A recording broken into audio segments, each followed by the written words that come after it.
And here we are, our final draft of the offseason. Welcome into Fantasy Baseball today. You're listening to this on Wednesday, March 27th. I am Frank Stampfl, joined by Scott White and Chris Towers.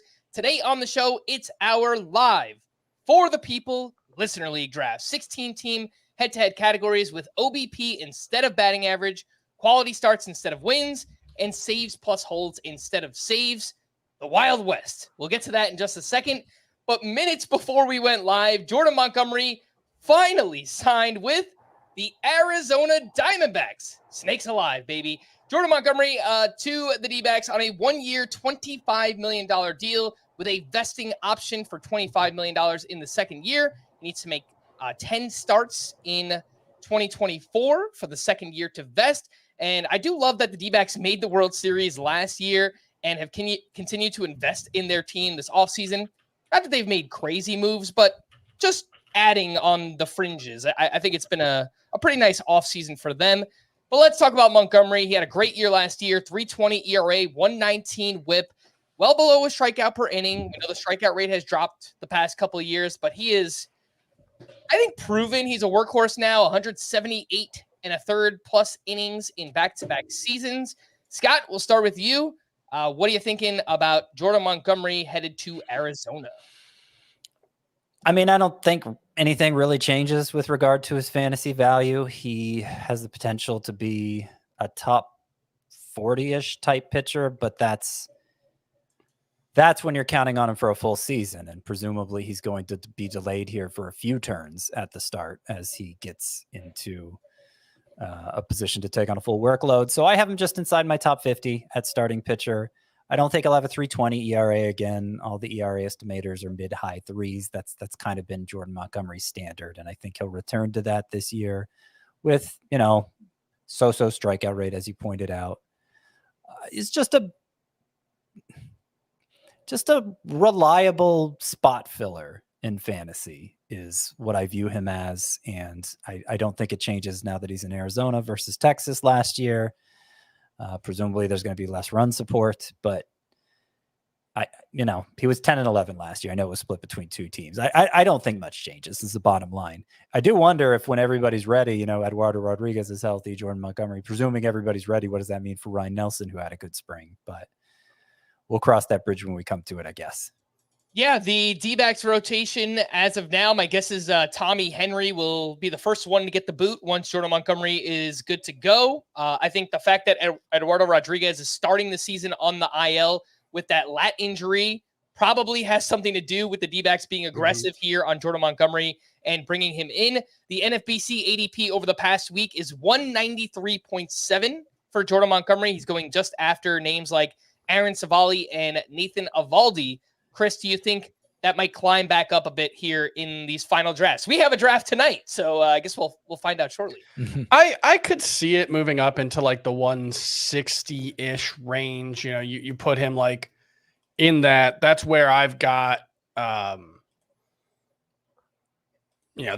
Yuri Perez, Kodai Senga, that whole tier of injured guys who are all better than Jordan Montgomery. It's worth pointing out, but he'll need some time to get up to speed, and he's not currently injured and presumably will not be injured moving forward. Obviously, anything can happen, but I think that's probably a fair range for him when you're talking about there's a little bit of upside. He's a good pitcher. He's probably not a great pitcher, but, mid to high threes ERA, good team context, good home park. I think he's fine. I've got him on a few teams. I'm happy he landed somewhere good. My guess also regarding the options here is that it's not like my guess would be that it's like it vests and he still has an option, right? Like, does that make sense? Like he pitches 10 starts. He has the 20 million guaranteed for next year, but he can still opt out. That's my assumption, because it would be a really weird decision to not have the opt-out at the end of the year for such an easy vesting to hit. So that's the assumption I'm operating under, that like Blake Snell and all the other guys that Boris had, he's probably going to be a free agent again next offseason. Yeah, I don't know that we have that information yet, but what you're saying does make sense, Chris. So we'll see if that is what the actual contract terms wind up being. But Jordan Montgomery is headed to Arizona, likely not going to be ready, the first couple weeks of the season. But once he's good to go, he'll kind of fit into that Chris Bassett, Jose Barrios type mold for starting pitcher in fantasy. As we mentioned, we have our final live draft of the offseason tonight. It is our For the People Listener League draft, and here are some of the details. 22-round draft, 16 starters, 6 reserves. The starters, we have 1 of each infield position, 3 outfielders, 1 utility, and then 7 pitcher spots. You can divvy them up however you please. This is the Wild West. There are no weekly innings minimums. There are no start minimums. There are no maximums. You can have all starters in your 7 spots. You can have all relievers in your 7 spots. It does not matter. And I know head-to-head category leagues are typically daily lineups. These are weekly because, we're managing like 15 different teams. So it would be kind of hard to. Oh, and we would have to put certain restrictions on if it was daily, I presume. Yes, too. 100%. The standings are head-to-head each category. So if you win 7-3 in week 1, your record becomes 7-3. If you lose 3-7 in week 2, then your record becomes 10-10, so on and so forth. Shout out to our league champion, Scott White. That's right. He swept both listener leagues last year. The target is on your back, Scott. Everybody is out to get the champ. Scott will be drafting 15th in this draft, 15th out of 16 teams. And one little detail I haven't mentioned yet, Chris and I are sharing and drafting our team together. 10th overall, and I'm sure there will be some fireworks. Minutes before we started, Chris threw some kind of crazy proposal at me, and it's not a proposal. It's what we're doing. Oh, you see how this partnership has already started off on the wrong foot? I don't know what this is ridiculous. It is what I offered is a perfect partnership, a 50-50 split of the team where we alternate picks, and I don't get to tell you who you should draft with your picks, and you don't get to tell me who I should draft with my picks.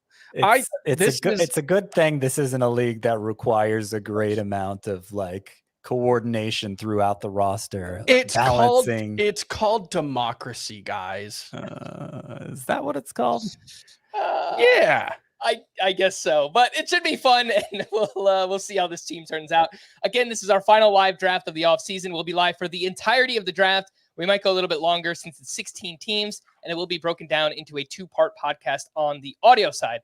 Let's pull the draft room like we always do, and I think we're pretty much good to go, and I will start this thing up, and the first team is on the clock. Dylan Steinfeld, you were the lucky winner of the Ronald Acuna lottery, assuming that's who you want to draft. I guess you can never know. But again, some kind of different rules in this league. It's 5x5, but we're using OBP instead of batting average, so that will change a lot. Quality starts instead of wins, and saves plus holds instead of saves. And there you go. Ronald Acuna is the first overall pick. It's 3 outfielders. Yes. You said 5. What'd I say? 5? It's head-to-head points rosters, but with no RP spots and no SP spots, basically. It's a format you're probably not playing in. Let's be honest. There's more people playing saves plus holds and quality starts. Oh yeah, no, it has some features that are implemented. The saves plus holds. I've enjoyed the save plus holds since we switched to that, but all of them combined into one. 16 teams and saves plus holds and quality starts instead of wins and stolen bases. Did you mention stolen bases minus caught stealing instead of pure stolen bases? I did not mention that. I probably should. That doesn't really change how you should view it, I don't think. Well, Randy Arozarena is going to be a say Suzuki maybe. Yeah, Randy Arozarena, a 10 stolen base guy instead of 20 or 25 like he normally would be. Not the most efficient. Let's catch people up on the picks after Ronald Acuna. Mookie Betts, who in OBP, I think it's totally fine to take him that early. Bobby Witt, Corbin Carroll, Juan Soto, and Julio Rodriguez. So in a typical batting average league, Julio Rodriguez probably a top 3 pick. Bobby Witt, I thought maybe would have fallen down a little bit more than he did in this draft, but people want the speed. I get it. Yeah. I feel like Bobby Witt third overall when you're using OBP instead of batting average. He's the first rounder who loses the most value. So I would have let him slide a little bit behind Juan Soto for sure, but that's okay. He'll steal a lot of bases, presumably.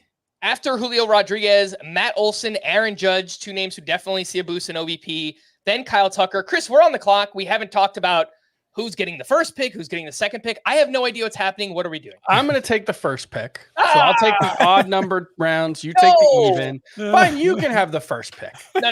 I don't care. It's fine. You can take the first. You got 30 seconds, guys. The only thing that we've discussed is who we want to take in the second round. We talked on that. Yeah, I suggested a first 4, and you seemed open to it. So let's do it. You can have the first pick. Go ahead, take it. All right. There's no way I would have taken Spencer Strider, but that's well, you had a chance. He makes the most oddball pick you can. Freddie Freeman, Chris, in an OBP league. He's really good too. I like him plenty. Oh gosh. All right. Well, this team is already off. Do you regret this decision to share your team, Frank? No, I think it's already in round one. Amazing. It's going to be amazing. So, you know what? I don't have Spencer Strider on any of my teams. Well, so now you do. Chris, I'm happy we got him. You're I've got welcome. Spencer Strider on a team now. I could say that. I have one share. That is awesome. After Spencer Strider to what's our combined team name, Chris? I don't even know. Crampful. Crampful. Okay. I was gonna say something like Stowers, Kyle Stowers. Kind of makes some sense, but I don't know. We'll workshop the first name. After Spencer Strider, Fernando Tatis, Shohei Ohtani, definitely someone who not necessarily gains a boost in OBP, but he is really good in OPS leagues for those who play in those. And Freddie Freeman is the next pick, 13th overall. Scott, you are on deck. Pretty neat value for Freddie Freeman there. Yeah, wish we got him. It was great value for. I mean, Freddie Freeman probably should have gone a bit ahead of Bobby Witt in an OBP league, for being honest here. And Julio, yeah. Even Yordan Alvarez at 14. That's pretty great. So I've got choices here that I wasn't expecting to have. I was expecting Matt Olson to make it this far. I was expecting Spencer Strider to make it this far. I might have had my first Spencer Strider team. You know, I was thinking we're doing our combined bold predictions article. It's going to come out on Thursday, right? Thursday. And one of the ones I'm considering is Spencer Strider finishes with 75 more strikeouts than any other pitcher. Which I think you have possible. Like 50 more last year? He had 44. Bold, Scott. I said a bold prediction yesterday, and you poo-pooed my bold prediction. Okay, well, I mean, look, 75. Bold at all. Okay, well, I'll keep thinking about it. I'm going to go with Bryce Harper here, I think. It's a great pick. I want to build a sturdy OBP base because OBP is harder to supplement later in drafts than batting averages. There are fewer OBP standouts than batting average standouts, I feel like. Bryce Harper is certainly one. That's, another reason why the Freddie Freeman at 13 was amazing. But yeah, I'm going to go with Bryce Harper. So this is, I think, my second Bryce Harper team. Chris, don't add names to the dude. Okay, no, I didn't realize that would happen. No, that's funny. Our team is up on the screen. Well, I didn't realize our queues would update at the same time. I added a couple players to our queue, and then they disappeared. And I was like, whoa, they just got drafted. No, Frank removed them. No, I had to get rid of them very quickly. After Scott took Bryce Harper, it's back-to-back Phillies, Trey Turner, the final pick of round one. Let's take a quick break. When we return, we'll find out who Scott drafted in the second round right after this. Last dance, I shall follow your lead. We're on a search for one of the greatest powers ever known. Let's fly.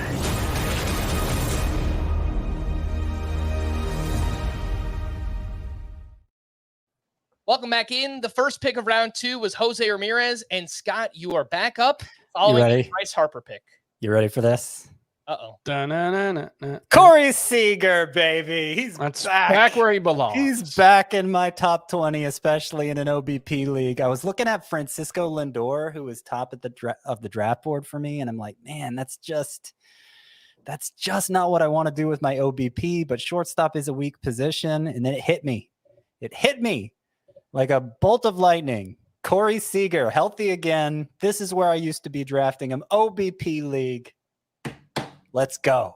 I got him 32nd in my Tout Wars league, which obviously was in early March. So, you know, loved getting that value. But yeah, as we talked about earlier in the year or earlier in the week, Corey Seager, I mean, I guess it's Monday. So as we talked about yesterday, Corey Seager, his OBP, his ADP has remained around 30th in drafts since he made his spring debut. It was 20 before that. He should be top 20 again. Yep, I think that's totally fair, especially in OBP leagues. The plan is coming together. The plan is coming together, Chris. Here we are. Plan, team, no plan. The plan is coming together. Should I make the pick? You want to make the pick?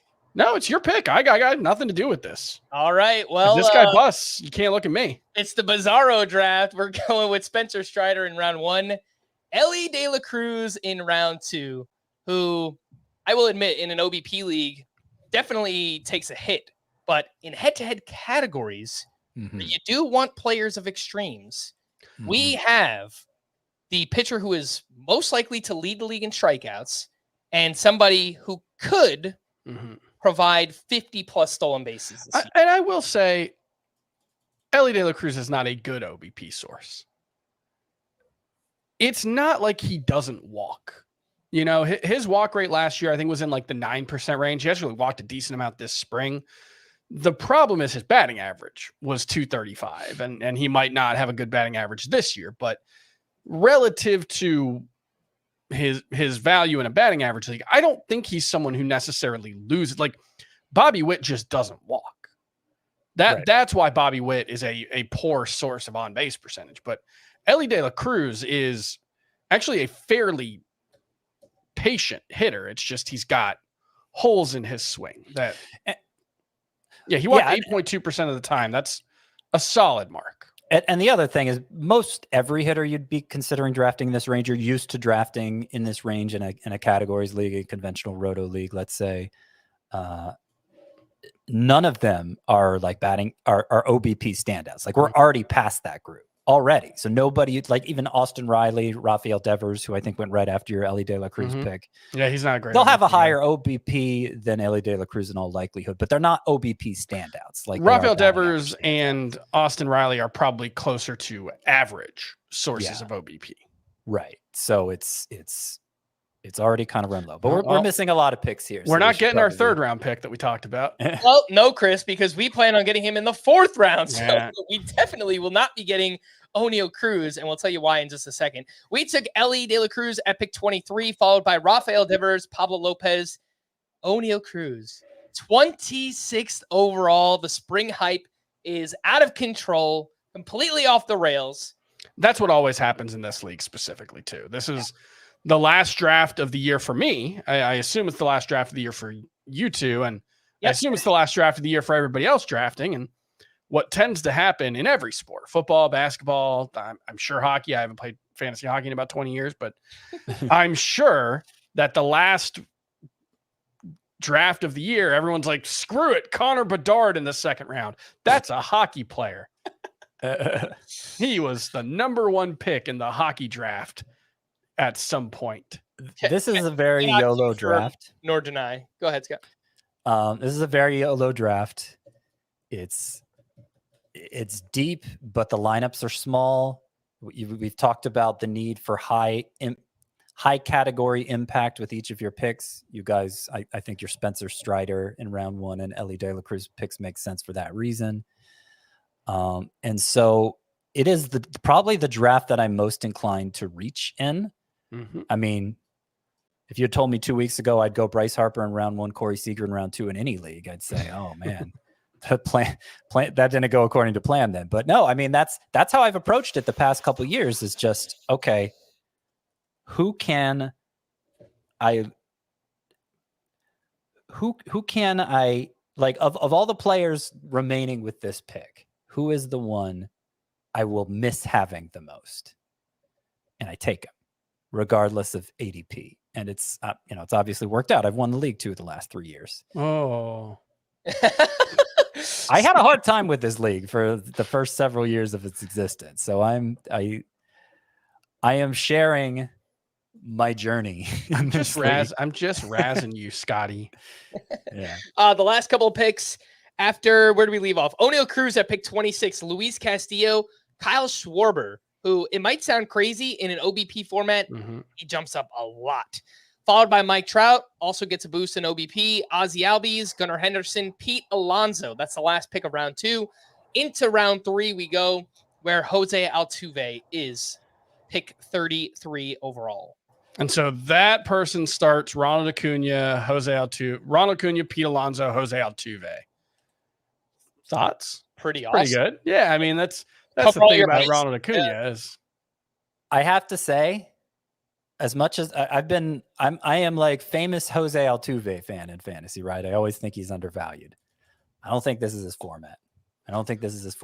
Because he's not a standout in anything but batting average, and this isn't even a batting average league. I mean, his OBP the last 2 years is runs. Well, he's 387, 393 in OBP the last 2 years. So I would say he is an OBP standout. That's fair. The batting average is so high that it ends up being a good OBP, but he doesn't stand out as much in OBP leagues as he stands out in batting average leagues.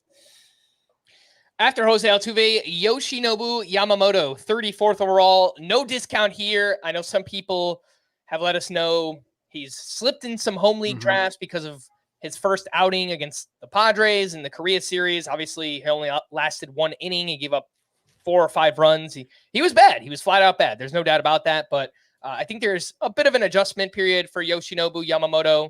He's using a new baseball, obviously acclimating to, we can't even say being in the United States. He's pitching in Korea. So just a lot of bouncing around. I think all of us on this podcast collectively think that Yamamoto is still going to be really, really good this year. After he went, Michael Harris and Marcus Semien, and then Kevin Gausman, who made his return on Monday, and he looked really good in that outing. 3 innings, 1 run, 7 strikeouts. Velocity looked fine.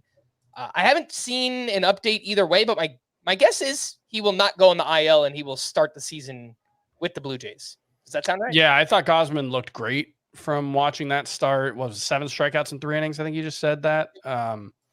Whiffs were there. Velocity was actually up a tiny bit, which was a good sign. So as long as he bounces back from it, yeah, I think he's probably going to make the rotation for them. One thing that we haven't confirmed with the Blue Jays rotation, and it's still an open question, Ricky Tiedemann might make their rotation, right? That's only if Kevin Gausman was not. Okay. Because Bowden Francis has already been named the 5th starter. Okay. Yep. After Kevin Gausman, Cody Bellinger is the next pick. We are 3 picks away, Chris. I guess I can't say we because this is your pick, right? It's our pick. Based on what you've laid out here in our partnership, I kind of feel like this is just your pick, but I guess we'll find out. Manny Machado is the next pick. He blasted a home run in game 2. It was going to be Vlad. The plan has been foiled. We definitely were not looking at Vladimir Guerrero as our 3rd round pick. He's gone, and so is Bo Bichette. So I don't know, Chris. Yeah, now it's wait, it's your pick, I guess. Yeah, no, now it gets a little more difficult because the top guys are all not super great OBP guys. Actually, Randy Arozarena, I think it's a bad rap. In an OBP league, I think he's actually better than he gets credit for. So I'm considering him. I'm also considering. I wrote a name to you on Slack, which you're probably not going to check, but I can look. Yeah, no, I don't want to do that. But I appreciate the feedback. I'm considering a pitcher who I have not drafted yet, but do whatever you want. That's probably too much. Do I really want to be a chaos agent here? Yes. All right, you said yes. Is that the pick? You didn't. That's the pick. Oh, all right. I mean, Skubal and Spencer. I haven't drafted Tarek Skubal yet. I'm all right. Now I have Tarek Skubal on a team. And I think I can't speak for the whole team. That's the last pitcher I'm going to take for a long time. Now, if Frank wants to take a pitcher, that's fine. This reminds me, I did for PitchCon like 3 years ago. They did like a blind 2-person draft where you made every other pick and you had no idea who you were picking with or what they were going to do. And that's like this, except Frank is unfortunately stuck with a person he knows is going to make the picks and is a troll. I mean, that's there's no trolling there. I'm totally fine with Tarik Skubal going 42nd overall in this range of starting pitchers. He's looked great this spring. The velocity is up. I mean, we might have a combined, 500 strikeouts. 500 strikeouts between Skubal and Spencer Strider. So I'm down. After Skubal, George Kirby, Aaron Nola. Scott, we're coming back up on your team. You have Bryce Harper and Corey Seager. And no idea what I'm going to do here. I guess one aspect we could touch on is does quality starts affect Skubal or Strider? I feel like they should be fine, right? I mean, by the end of the season, Skubal was going 6 with regularity. Of course, that's not a problem with Strider. I think, you can't really overdo it in a category, in a head-to-head categories league. Like, you just breaking your matchups down into 1 week samples like this, you need reliability. And, Tarik Skubal, like, those are my 2 Cy Young picks this year, Tarik Skubal and Spencer Strider. And so, like, the chances of you winning ERA and WHIP every week are much greater with that pairing than if you did like Spencer Strider and Zach Gallen, even though I think most people have Gallen ahead of Tarik Skubal. Like, you need the more impactful stats more than like the volume that Gallen's going to give you. All right. Well, with that, 2 back-to-back outfielders, Randy Arozarena and Adolis Garcia. That was the name that I slacked to Chris, and he was like, "Nah, I don't want to do it." The thing is, Arozarena is just a better OBP guy than Adolis Garcia. I know Garcia's a better power hitter to make up for it, but Arozarena's been like a 350, 360 OBP guy the last couple of years, and Adolis Garcia's been 300, 328. Okay. I mean, I guess it's felt like he's improved more than that, but yeah, you are correct. Yeah, Arozarena walked 80 times last year. Yeah, he's pretty good. I think he's probably a little bit undervalued. I think what I was thinking with Adolis Garcia is that we've got so much speed with Ellie De La Cruz, just kind of getting as much power as we could from Adolis Garcia with the counting stats, obviously going to hit in the middle of the Rangers lineup, but that will not be the case on our team. And Scott, you added another outfielder, one that might have a lower OBP. What do you think? Yeah, I drafted Luis Robert. I'm not thrilled with it. I'm not thrilled with anyone who I could have taken there. I think it's, that's part of the reason why you build up that sturdy OBP base at the front is because your OBP choices are going to be limited throughout the draft. So I got Bryce Harper and Corey Seager. I did not fill outfield. A lot of times my fallback number 1 outfielder is Mike Trout or Cody Bellinger. They both already went in this draft. So I was feeling pressure to go ahead and secure one of those outfield spots. And so I went with Luis Robert. I still don't know what I'm going to do on the turn here. Zach Gallen went right after my Luis Robert pick, and there will be one more pick before I pick again. I have some thoughts about what I might do, but I haven't settled on it yet. Okay, so Framber Valdez. Great pick in a quality start league. Right, but he doesn't have those standout ratios I was talking about. I mean, that's the thing is like he might get 1 at most 2 quality starts in a given week, right? Like that's kind of the issue you run into in a head-to-head categories league. Right. So I'm actually thinking of going the other way here with my first pitcher and taking one I haven't drafted before, one I've added to my bust list, but one who is going to be super impactful for as long as he's available. When he's on the mound. And that is thinking it over again.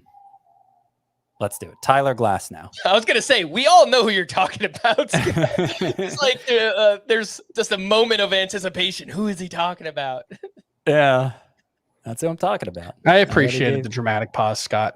Don't let the haters. I was literally rethinking my pick because I wasn't thrilled with that one either, but I didn't see one to get thrilled about, I guess. So diversifying a little bit and, hoping to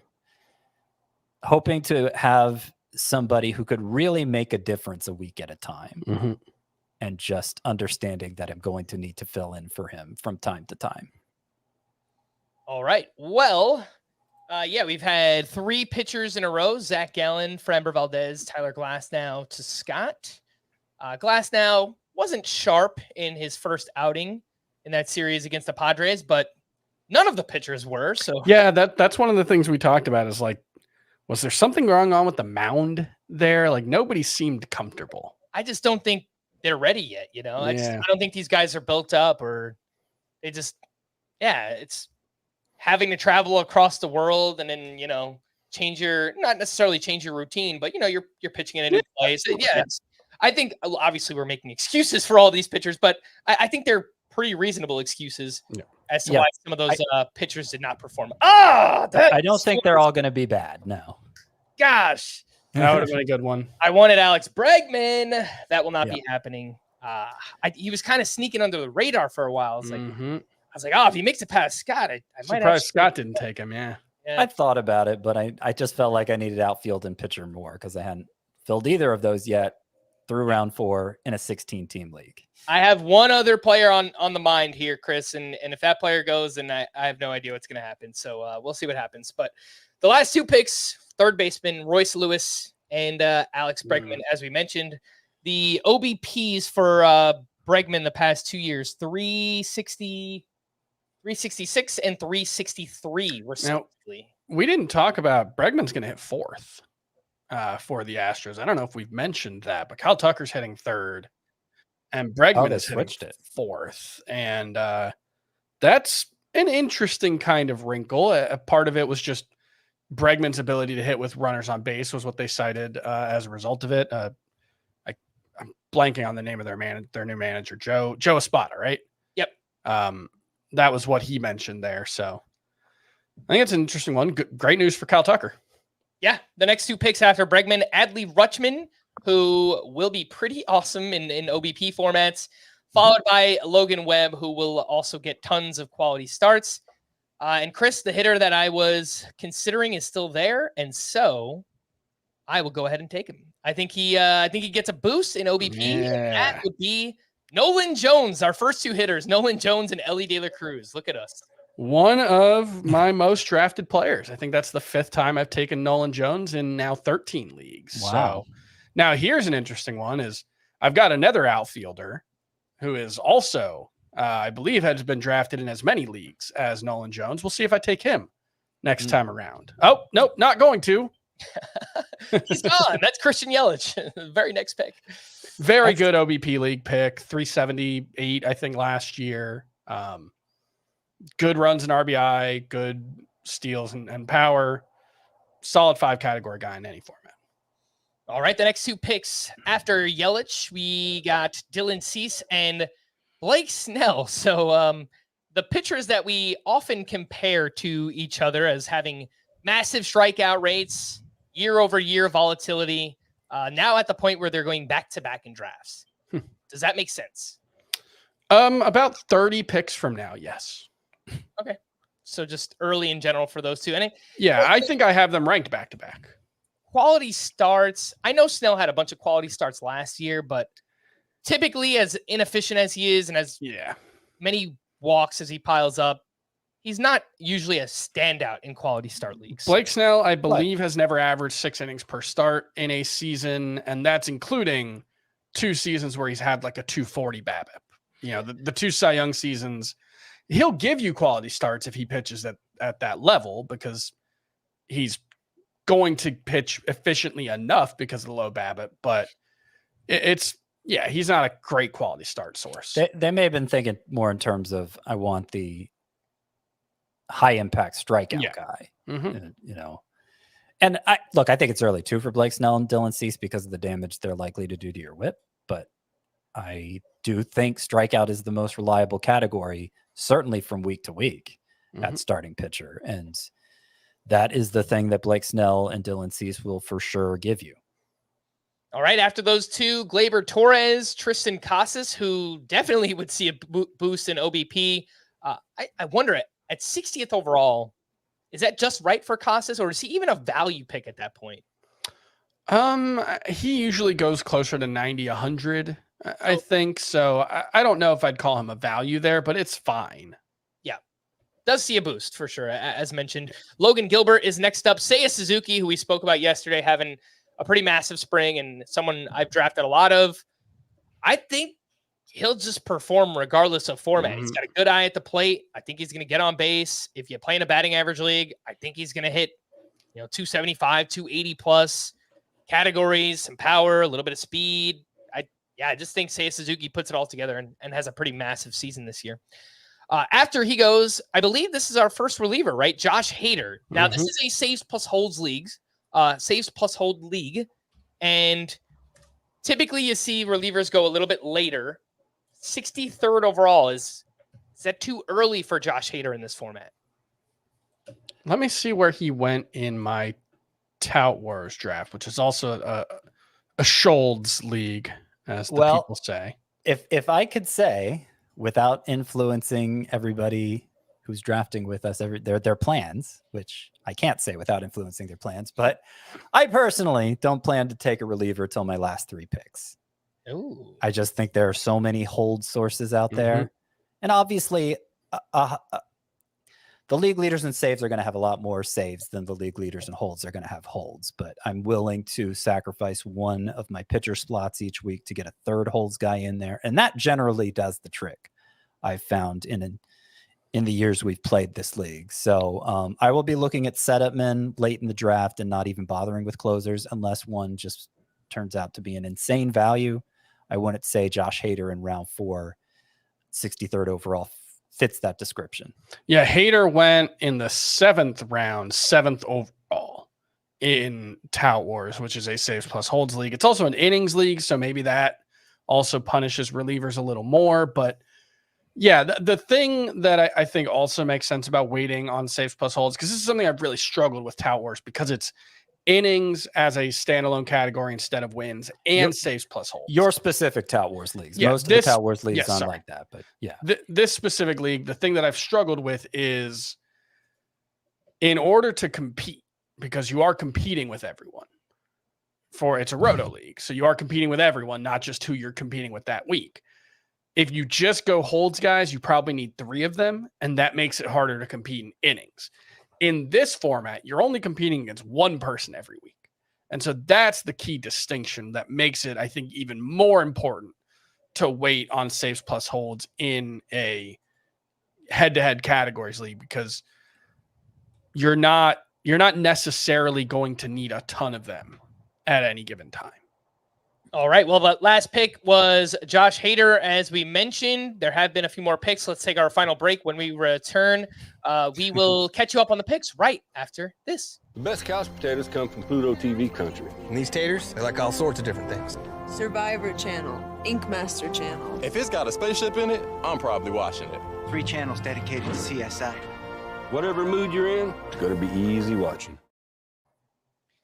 After Josh Hader, the final pick of round 4 was Max Fried, followed by Justin Steele, Nico Horner, Wyatt Langford, 67th overall. All right. I mean, I had him queued up. He was going to be my next pick if he made it to me. Yeah, that's pretty not fun. Particularly close. After Langford, Xander Bogaerts, the first overall pick team started Acuna, Alonso, Altuve, and then got Fried and Justin Steele.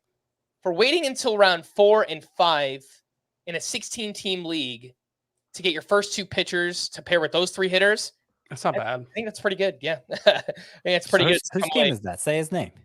That is, I believe his name is Dylan Steinfeld. Yep. There you go.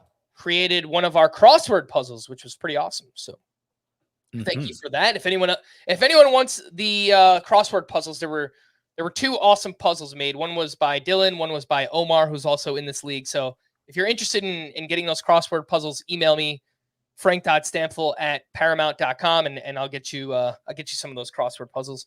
After Xander Bogaerts, Freddie Peralta, Zach Eflin. Chris, we're 3 picks away. What are you thinking, co-manager? Not a pitcher. So for the 2 people ahead of us, 3 people ahead of us, don't worry about that. We're in agreement, finally.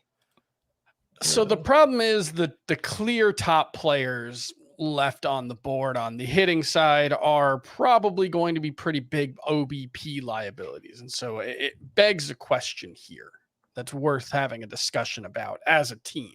Do we punt? Are we punting OBP? Well, if we were, I probably wouldn't have taken Nolan Jones. Yeah, I mean, all right. So he was 389. That's really good last year. We expect some batting average regression. Yeah, I don't know. It's an interesting question because the best OBP guys remaining are not great overall fantasy options, in my opinion. And so there is one name. He is not somebody I ever draft, but he is better in OBP. I can slag it to you if you want. Is he old? He's old. Okay, I know who we're talking about. Yeah. Well, let's catch people up on the picks. After Zach Eflin, Bobby Miller, Nolan Arenado, and Ketel Marte. We are on the clock. Team Stowers. You know what? When your car has lost traction and you're stuck on the ice and you're skidding out, you know what you're supposed to do? Does anybody know? I've never been in that situation. You steer into the curve, fellas. Oh, goodness. And that's what we're doing. Oh. CJ Abrams, another power speed guy. Oh, power. We're using the term power there a little power and speed. He's got both. He's got a lot of speed. A lot of speed. Oh gosh, man. 18 homers, 300 on base percentage last season. Yeah, that's not great. My Q it's getting pummeled here. Yeah, we should probably just punt OBP at this point. I don't know. Maybe we can rectify it somewhere. We'll see. Anyway, look, you got to make up for my mistakes. That's the whole point of this draft. Our team through 5 rounds. We've got Ellie De La Cruz, CJ Abrams, Nolan Jones, Spencer Strider, and Tarek Skubal. If nothing else, Chris, we will win the fun category. I don't have 4 of our 5 players in any drafts either. So it's kind of a FOMO in addition to a YOLO team. All right. Well, the next 2 picks after Abrams, Cole Reagans and Jackson Churio. If you've been hearing some groans and grunts from Scott in the background, that's exactly why.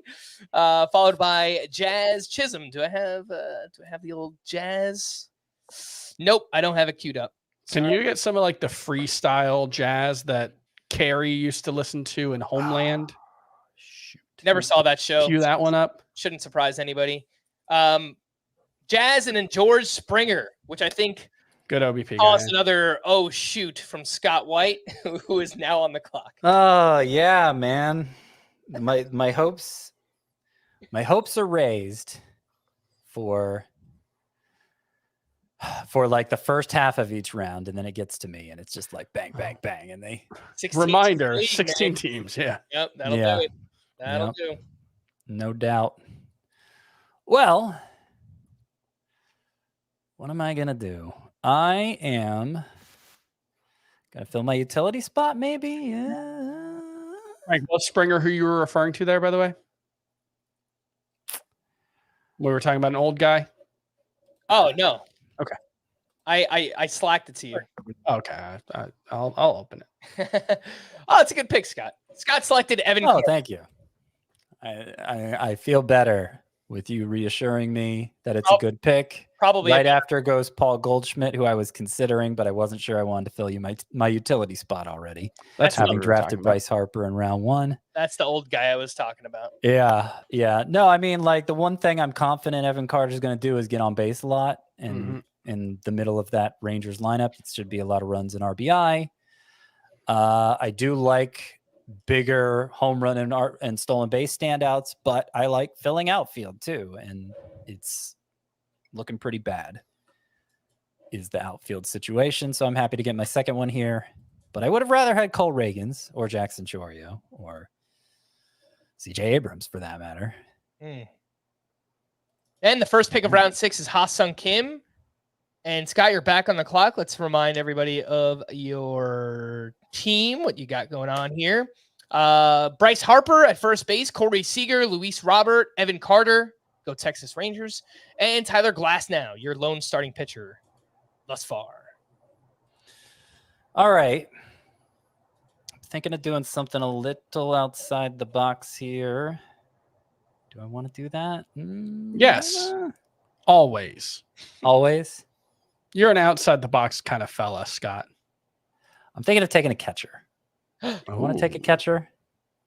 Only Yes. one catcher off the board so far. 82 picks in. 81 picks in. I am. How was he for OBP last year? Gosh, Amazing. it's pretty good. I'm going to take Will Smith. That's it. He literally just homered like 20 seconds ago. So Will Smith, the catcher, by the way, for the Dodgers. Yes, he is. Does see a boost in OBP leagues, and he's gonna hit somewhere 20 to 25. Yeah. I mean, look, if he's batting. Well, here's the thing. He's the guy batting behind Mookie Betts, Shohei Ohtani, and Freddie Freeman. So Correct. we've talked about the RBI potential for a lot of players. We haven't really talked about it with him. And I think it's considerable.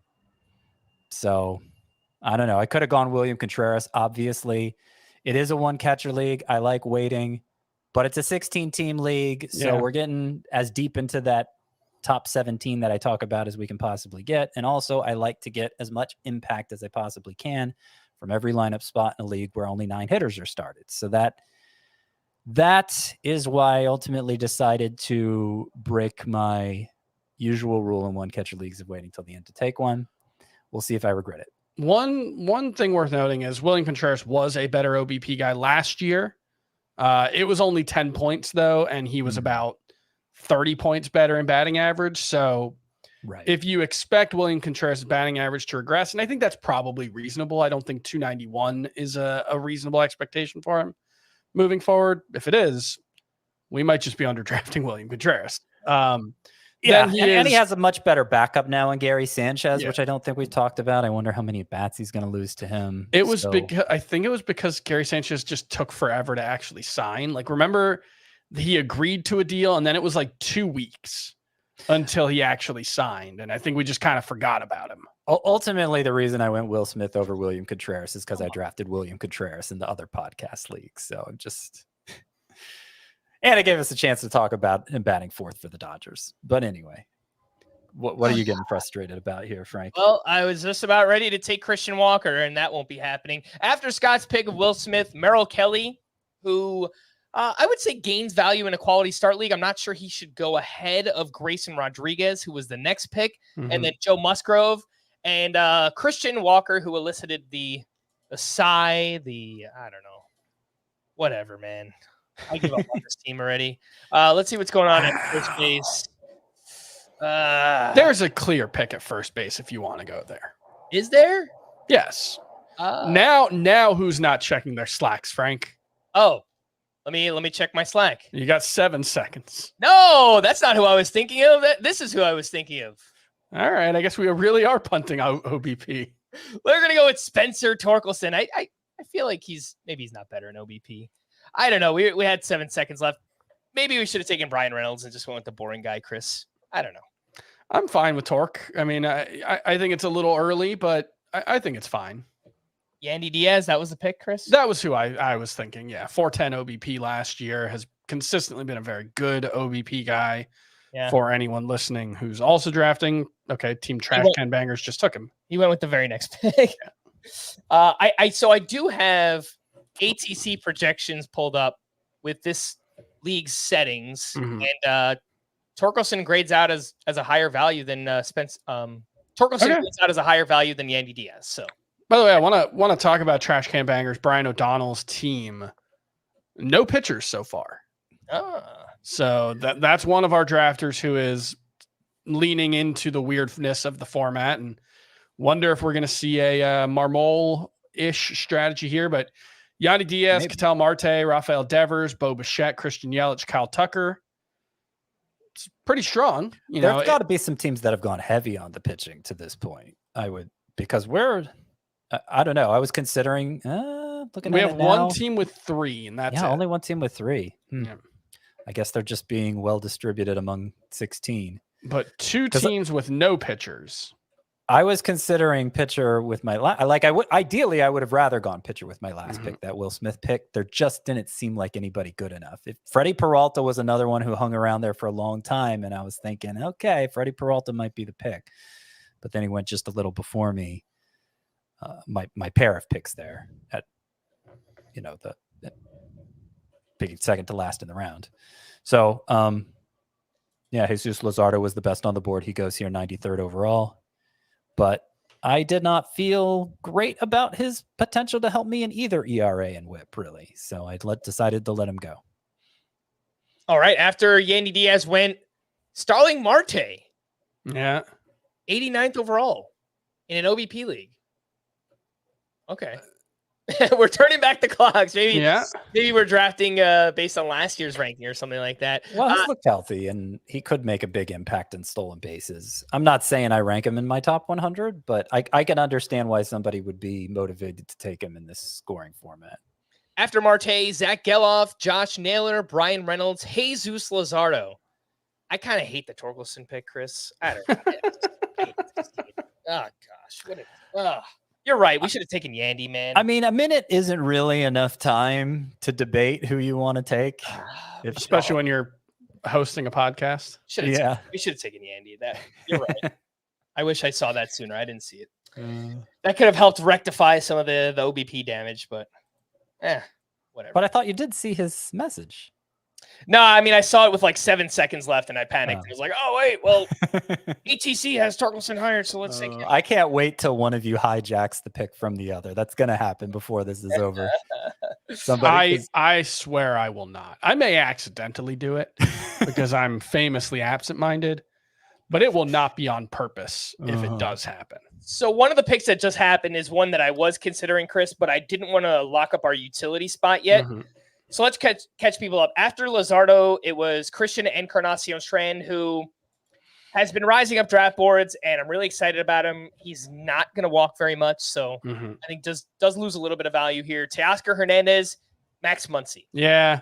That was the guy I was considering, but did we want to throw him in our utility spot? That was the question I had. So yeah, that'd be a tough call. I prefer not to fill up a utility spot that early. And look, the thing with Max Muncy is he walks a ton. He's not actually been a great OBP source the last couple of seasons. It's been 333 and 323. Now, look, that might raise our team OBP projection right now, but it's to say it's Max Muncy's not fixing what is wrong with this team. I don't think anybody'd be shocked to see Max Muncy hit 240, 250 again. So like there's OBP upside there, I would say. And those are two great picks by Dills Pickles at the 6-7 turn. Max Muncy, Chris Sale, probably the top two guys in my queue at that point. And it's always frustrating when the person who gets Ronald Acuna has a good draft. That happened in the other podcast league too. It's like you already have such an advantage just by having far and away the best player in fantasy, and you got to go and make good picks after that. Not fair. Yeah, and for context, he has Pete Alonso, Jose Altuve, Max Muncy, Ronald Acuna, Chris Sale, Max Fried, Justin Steele. It's a good way to make up for, passing on pitching early. And obviously Acuna gives you a lot of leeway to miss out on some hitters and still end up with a very good offense. So, yeah. All right. After Chris Sale, Marcelo Ozuna, followed by Tanner Bybee, Edwin Diaz, and Vinny P. Baby. Vinny Pasquantino, 101st overall. There has been quite a bit of a first base run since Christian Walker went with the pick before us, and then we took Torkelson, and there's just been a ton of first basemen that have gone since then. So we've seen that happen. Edwin Diaz, he went about 3 rounds later than Josh Hader. Yeah. So I wonder if Scott's words potentially influenced the draft after he said, how could they not? He was not going to draft a reliever until his final 3 picks. Yeah. After Vinny P, Shota Imanaga, Spencer Steer, Carlos Correa, and William Contreras. Team Stowers is back up with Chris's pick, I guess. Cramp full. Sure, whatever you want. And I don't know. I'm going to get my guy. Uh-oh. Get your guys, Chris. I'm Do going to it. get the guy I love. Ooh.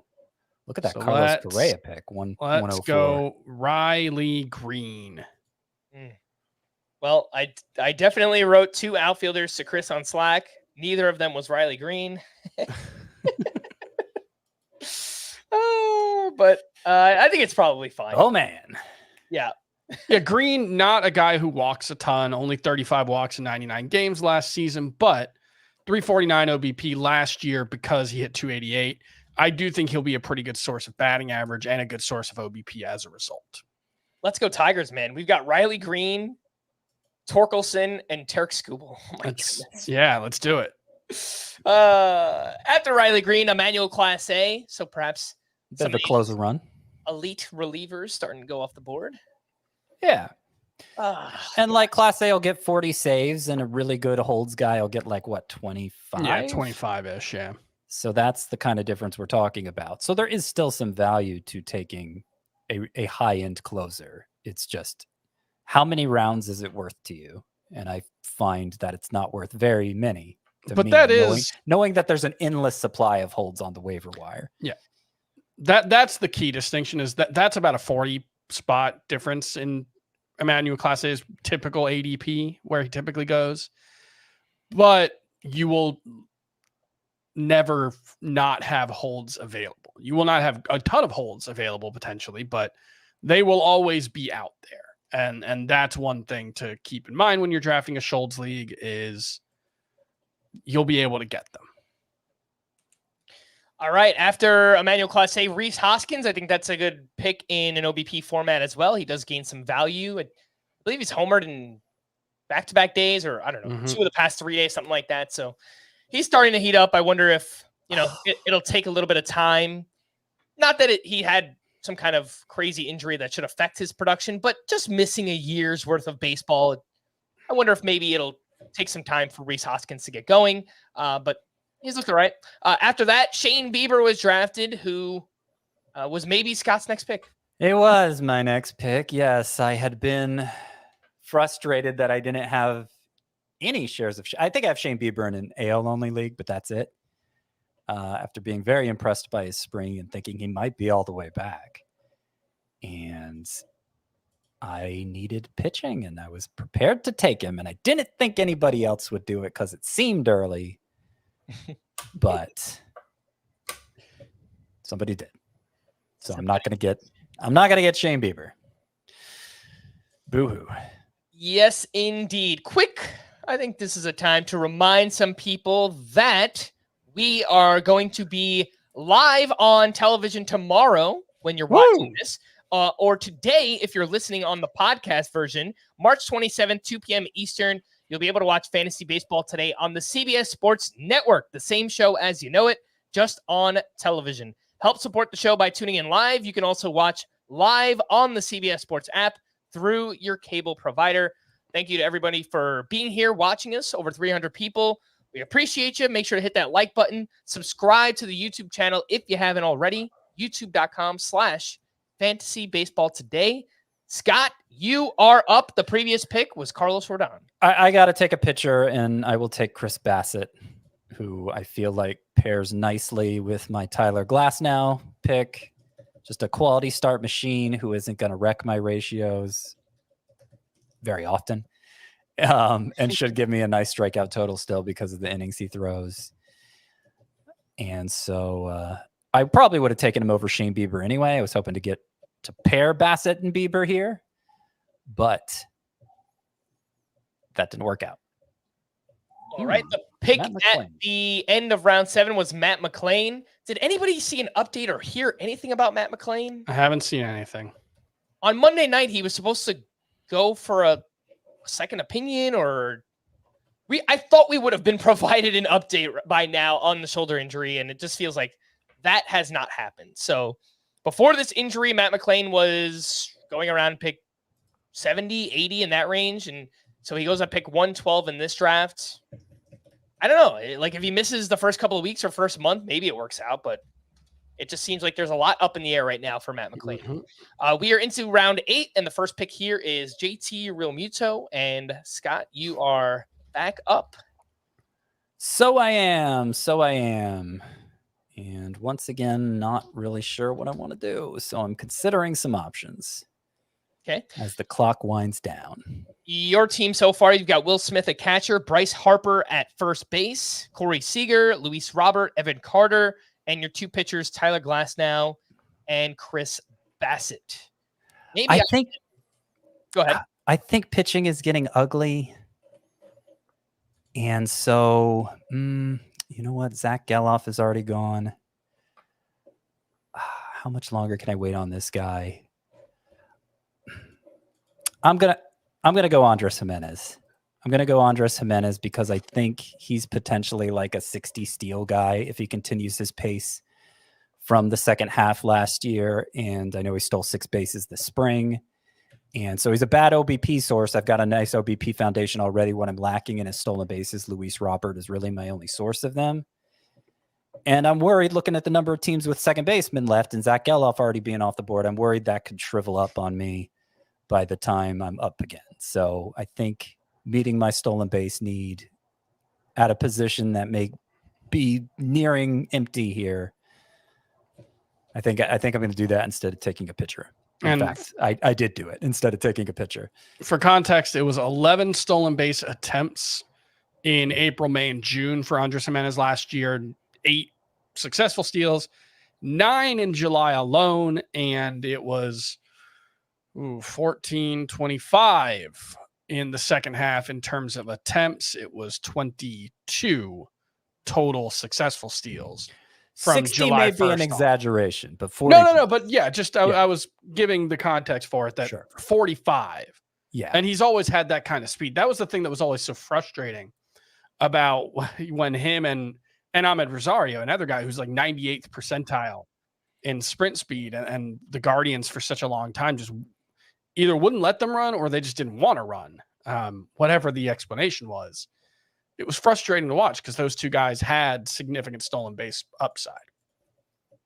Whoa! All right. Well, after Andres Jimenez, Mitch Keller, Willy Adames, and wait for it, Victor Scott, which is a perfect time to talk about the latest news. Dylan Carlson has been diagnosed with a sprained AC joint in his left shoulder and will begin the season on the 10-day IL. As a result, Victor Scott was recalled and will start in center field on opening day. Last year in the minors, 94 stolen bases. 87% success rate. Chris, I know you wrote an article about this. How far did you pull Victor Scott up the rankings? Is this too early? 117th overall. It's early. It's too early. Yeah, I moved him up to 175. I don't know if that's aggressive enough. I've seen other fantasy analysts talking about him as a 125 pick. I said 150 if he got called up. The only thing is it's a super high variance pick, right? Like if I think the obvious comp a lot of people have gone with, and there's been a ton of talk about it on Twitter today, is Esteury Ruiz. If you compare them at the same level, at the same age, Victor Scott was much better. And the quality of contact for Victor Scott is much better than it is for Esteury Ruiz, at least from what we've seen. This spring, Victor Scott's average exit velocity, if you remove bunts, was 86.7 miles per hour. For Esteury Ruiz, it was 83.8, I believe. So the average without bunts was only 86? Yeah. Because that's still bad. It's still not good, but Esteury Ruiz was 83.3. Okay. So that's the relevant thing that he's not, I don't think, quite as punchless as Esteury Ruiz. Now that's a low bar. I think Victor Scott has been totally overhyped here. I mean, some of the questions people were asking me on Twitter today, Victor Scott versus this guy, it's like that guy, not Victor's. Like, what are you doing? This guy who might only be up for 2 weeks. And that's the thing. We're saying the exit velocities might be good enough that he doesn't get the bat blown out of his hands and is actually able to make use of his speed. That's what we're saying when we're talking, like, not like, oh, he's going to be this power speed threat. That's probably not going to happen for Victor Scott. And it's not clear that the opportunity is going to be like a long lasting one anyway. So But it's just to say, I think he's a more talented hitter than Esther Ruiz, and I think that comp is giving him short shrift. And the other thing is he's a potential Gold Glove caliber defender in center field. And so that's where, when I say it's a high variance profile, what I mean is if he gets off to a bad start and Dylan Carlson or Lars Nootbaar is ready in 3 weeks, Victor Scott's probably going down. If he's a 700 OPS bat, he might just play the rest of the season every day. And if he hits 270, he might steal 70 bases. He might. And he might be a 4-win player for the Cardinals if the defense is as good as advertised. And so that's where I think like Esther Ruiz has legit getting benched downside. And Victor Scott has that downside because he might get sent down pretty quickly. But I think a version of Victor Scott who hits 260 is a much better player than Esther Ruiz and is probably a more locked in fantasy option as a result. So I think this is too early. Obviously I have him 175. If you find in, a draft tomorrow or tonight, if you find you're just desperate for speed around 150th overall, go ahead and take him because it's clearly the highest upside. I'd rather have him in that role than Esther Ruiz, but there's a decent chance we're talking about him as a drop in 3 weeks. Sure. Yeah, I'm really excited about the player, Victor Scott. I saw him in the Arizona Fall League. The dude is a blur. Every time he was on base, he was off for second. Sometimes he was off for third. He's just so fun to watch. He's extremely fast. But there is a lot of volatility in the projection this year. How many times has the speed first prospect disappointed us? Vidal Brujan. That's one name, but it's happened so often that I've learned just to ignore those guys for the most part. And maybe Victor Scott will be the exception, but if he's the exception, he's probably Andres Jimenez in terms of fantasy impact. I mean, that's the thing though, is like the stolen base potential is so much higher. Yeah. I mean, he could give you 2 times what Andres Jimenez. You really think he's going to though? Like really? I think we're talking about a guy in 155 games last year, including the Arizona Fall baseball stole even 50 bases, 3, right? Yeah. Well, if we told you last year, Scott, that Esther Ruiz was going to steal 60 bags, would you have believed that on opening day? No, probably not. But like, how many steals do we think Billy Hamilton would have gotten in this context? A lot. Billy Hamilton was a perennial disappointment in fantasy. He was a controversy. Case.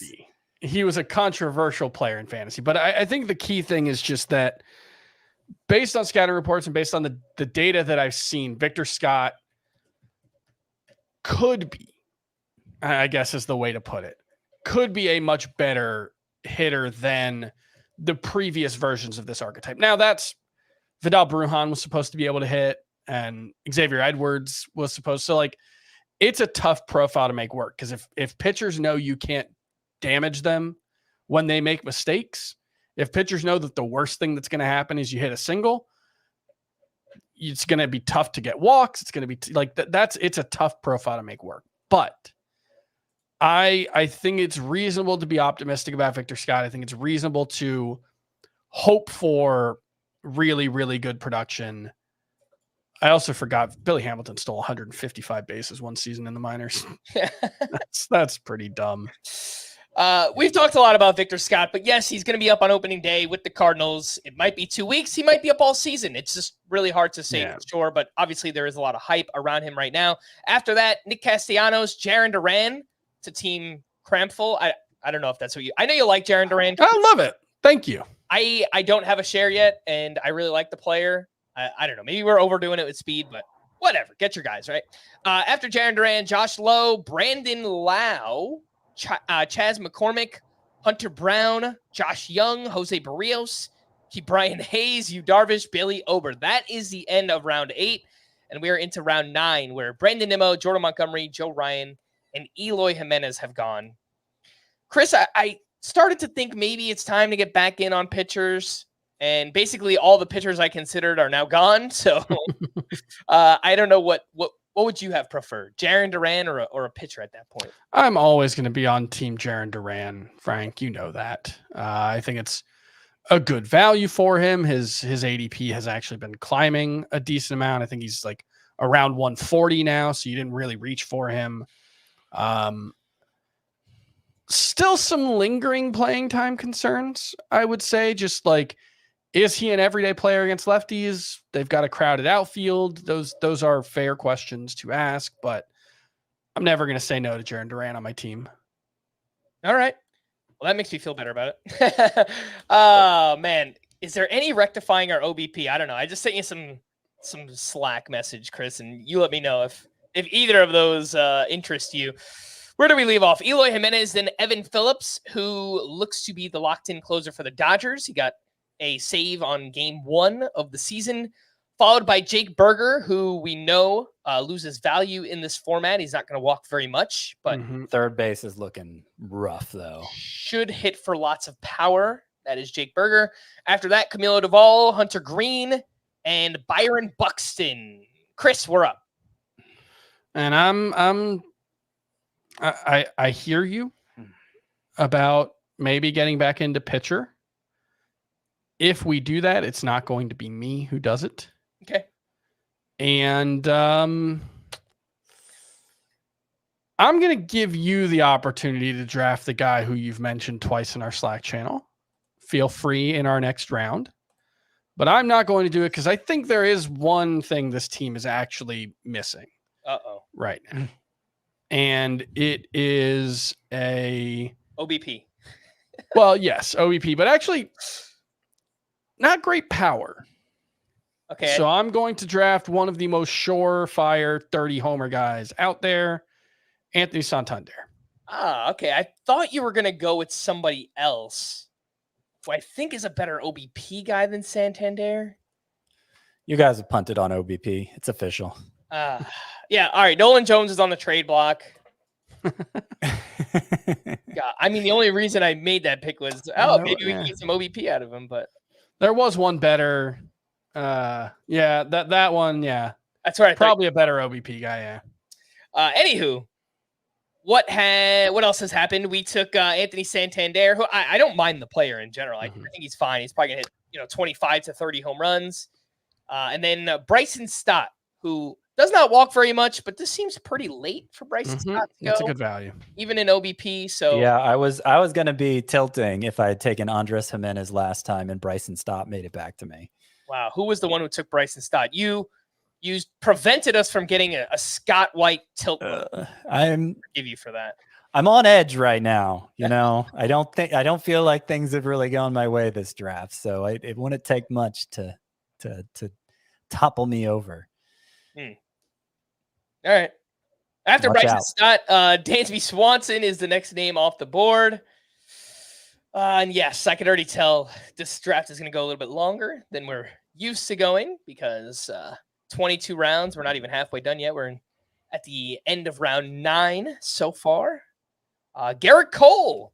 Do we have IL spots in this league? I think we do. We do. I think we have 3 of them. What do you think this is? An FBC? Of course we have IL spots. Not barbarians. Okay. Those are some choice words, Scott. Injured list. Let's see. What do we got? 4 IL spots in this league. Good to know. Probably should have mentioned that at the top. Tyro Estrada was the next pick. Scott, you're up. For having waited this long to draft my third pitcher, I am relieved and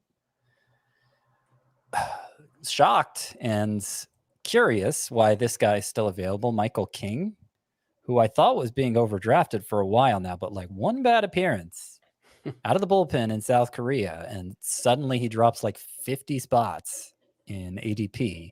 I do think, given that this is a quality start league, that hurts him a little bit, but I'm still thrilled to get him at 143. That's what I was thinking, is the quality starts could be few and far between for Michael King, but I don't know if he's as good as I think he is, or other people think he is, then maybe the quality starts will just be there. So We'll see. I think the Padres are hoping they are there. I mean, they gave up Juan Soto for him. Primarily, it turns out, because they then flipped Drew Thorpe. Yeah. Mm-hmm. All right, after Michael King, we're starting to see some of these injured names come off the board. Yuri Perez at the end of round 9, and then Jordan Walker, the first pick of round 10. You know, we haven't talked a lot about Jordan Walker. Chris, I know you had him as in your breakouts 1.0. And yeah, like I just feel like we haven't talked about him very much at all this offseason. What are your thoughts on Jordan Walker this year? It's a discounted bet on a super, super talented player who has some obvious flaws in his game. And I think that's a bet worth making when it comes with a discount.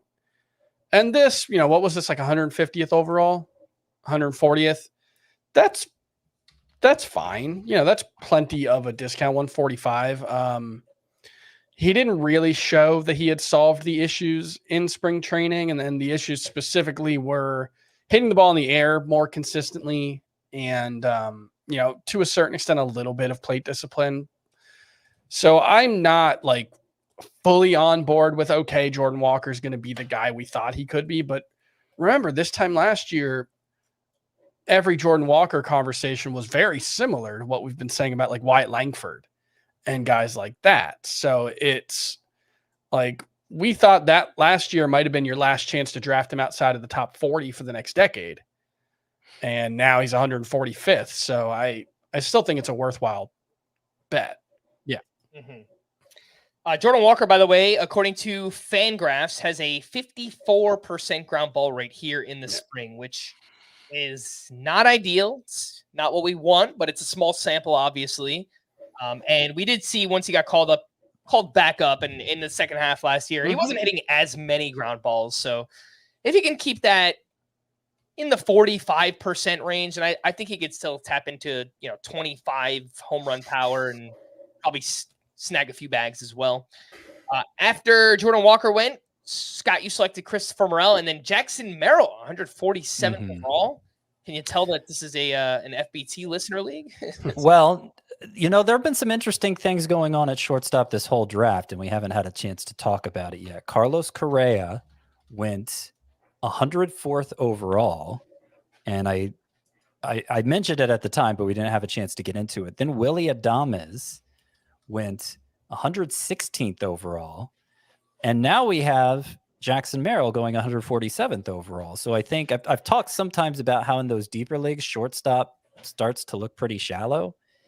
And I think we're seeing it play out in this draft. People are kind of having to reach to fill that spot to get a shortstop that they feel is impactful enough to start in a league that doesn't have a middle infield spot. I say that, but Dansby Swanson fell a long way. So that's kind of hard to, it's kind of hard to square that with the other picks. But there have been consistently there have been reaches at shortstop more than any other position, I would say, in this draft. All right. After Jackson Merrill, Cedric Mullins, followed by Brian Woo. I can't say it enthusiastically anymore. It hurts my heart. So, yeah, hopefully whoever made that pick, that would be David Coffey. Hopefully he knows the news on Brian Woo. And the latest was right elbow inflammation yesterday. He's going to start the season on the IL. But perhaps if that injury didn't happen, he would have went a little bit higher than this. So we'll see. Anthony Volpe is the next pick. My guess is he's probably going to lead off until DJ LeMahieu is back from the IL. Chris, I sent you a Slack. Do you have a preference between those two? Let's go the latter in a head-to-head league. Okay. Yeah. Plan is breaking down. Walker Buehler, come on down. The latest on Walker Buehler, we did get another update, is that he threw a 4-inning simulated game on Monday, and manager Dave Roberts noted that Buehler is close to being sent out on a rehab assignment. And what if he's just back in April? That's kind of what it sounds like, no? Because be back in April. A rehab assignment, I think you can go 30 days. If I'm correct, if I'm right on that. So they could still slow play it, right? Yeah, it might just be a whole spring training that he's about to do. And that would be, but like, if he's back at the beginning of May and doesn't have any limitations, that might be a top 15 starting pitcher for 5-6 of the season when, Garrett Cole and Yuri Perez went a couple rounds ahead of him. I wanted to say a couple things about my my pick, if I could, my Christopher Morel pick, because I thought about going with an injured starting pitcher there, but as I said, I think last round, third base is looking rough. Mm-hmm. And it's actually looking a little worse than outfield right now. So I may end up part of the reason I opted for Christopher Morel there is obviously he's playing third base for the Cubs. And I think that may be where I ultimately slot him with the build I have going on here, given the state of third base right now. So I wouldn't have imagined it playing out that way, but that's where we are.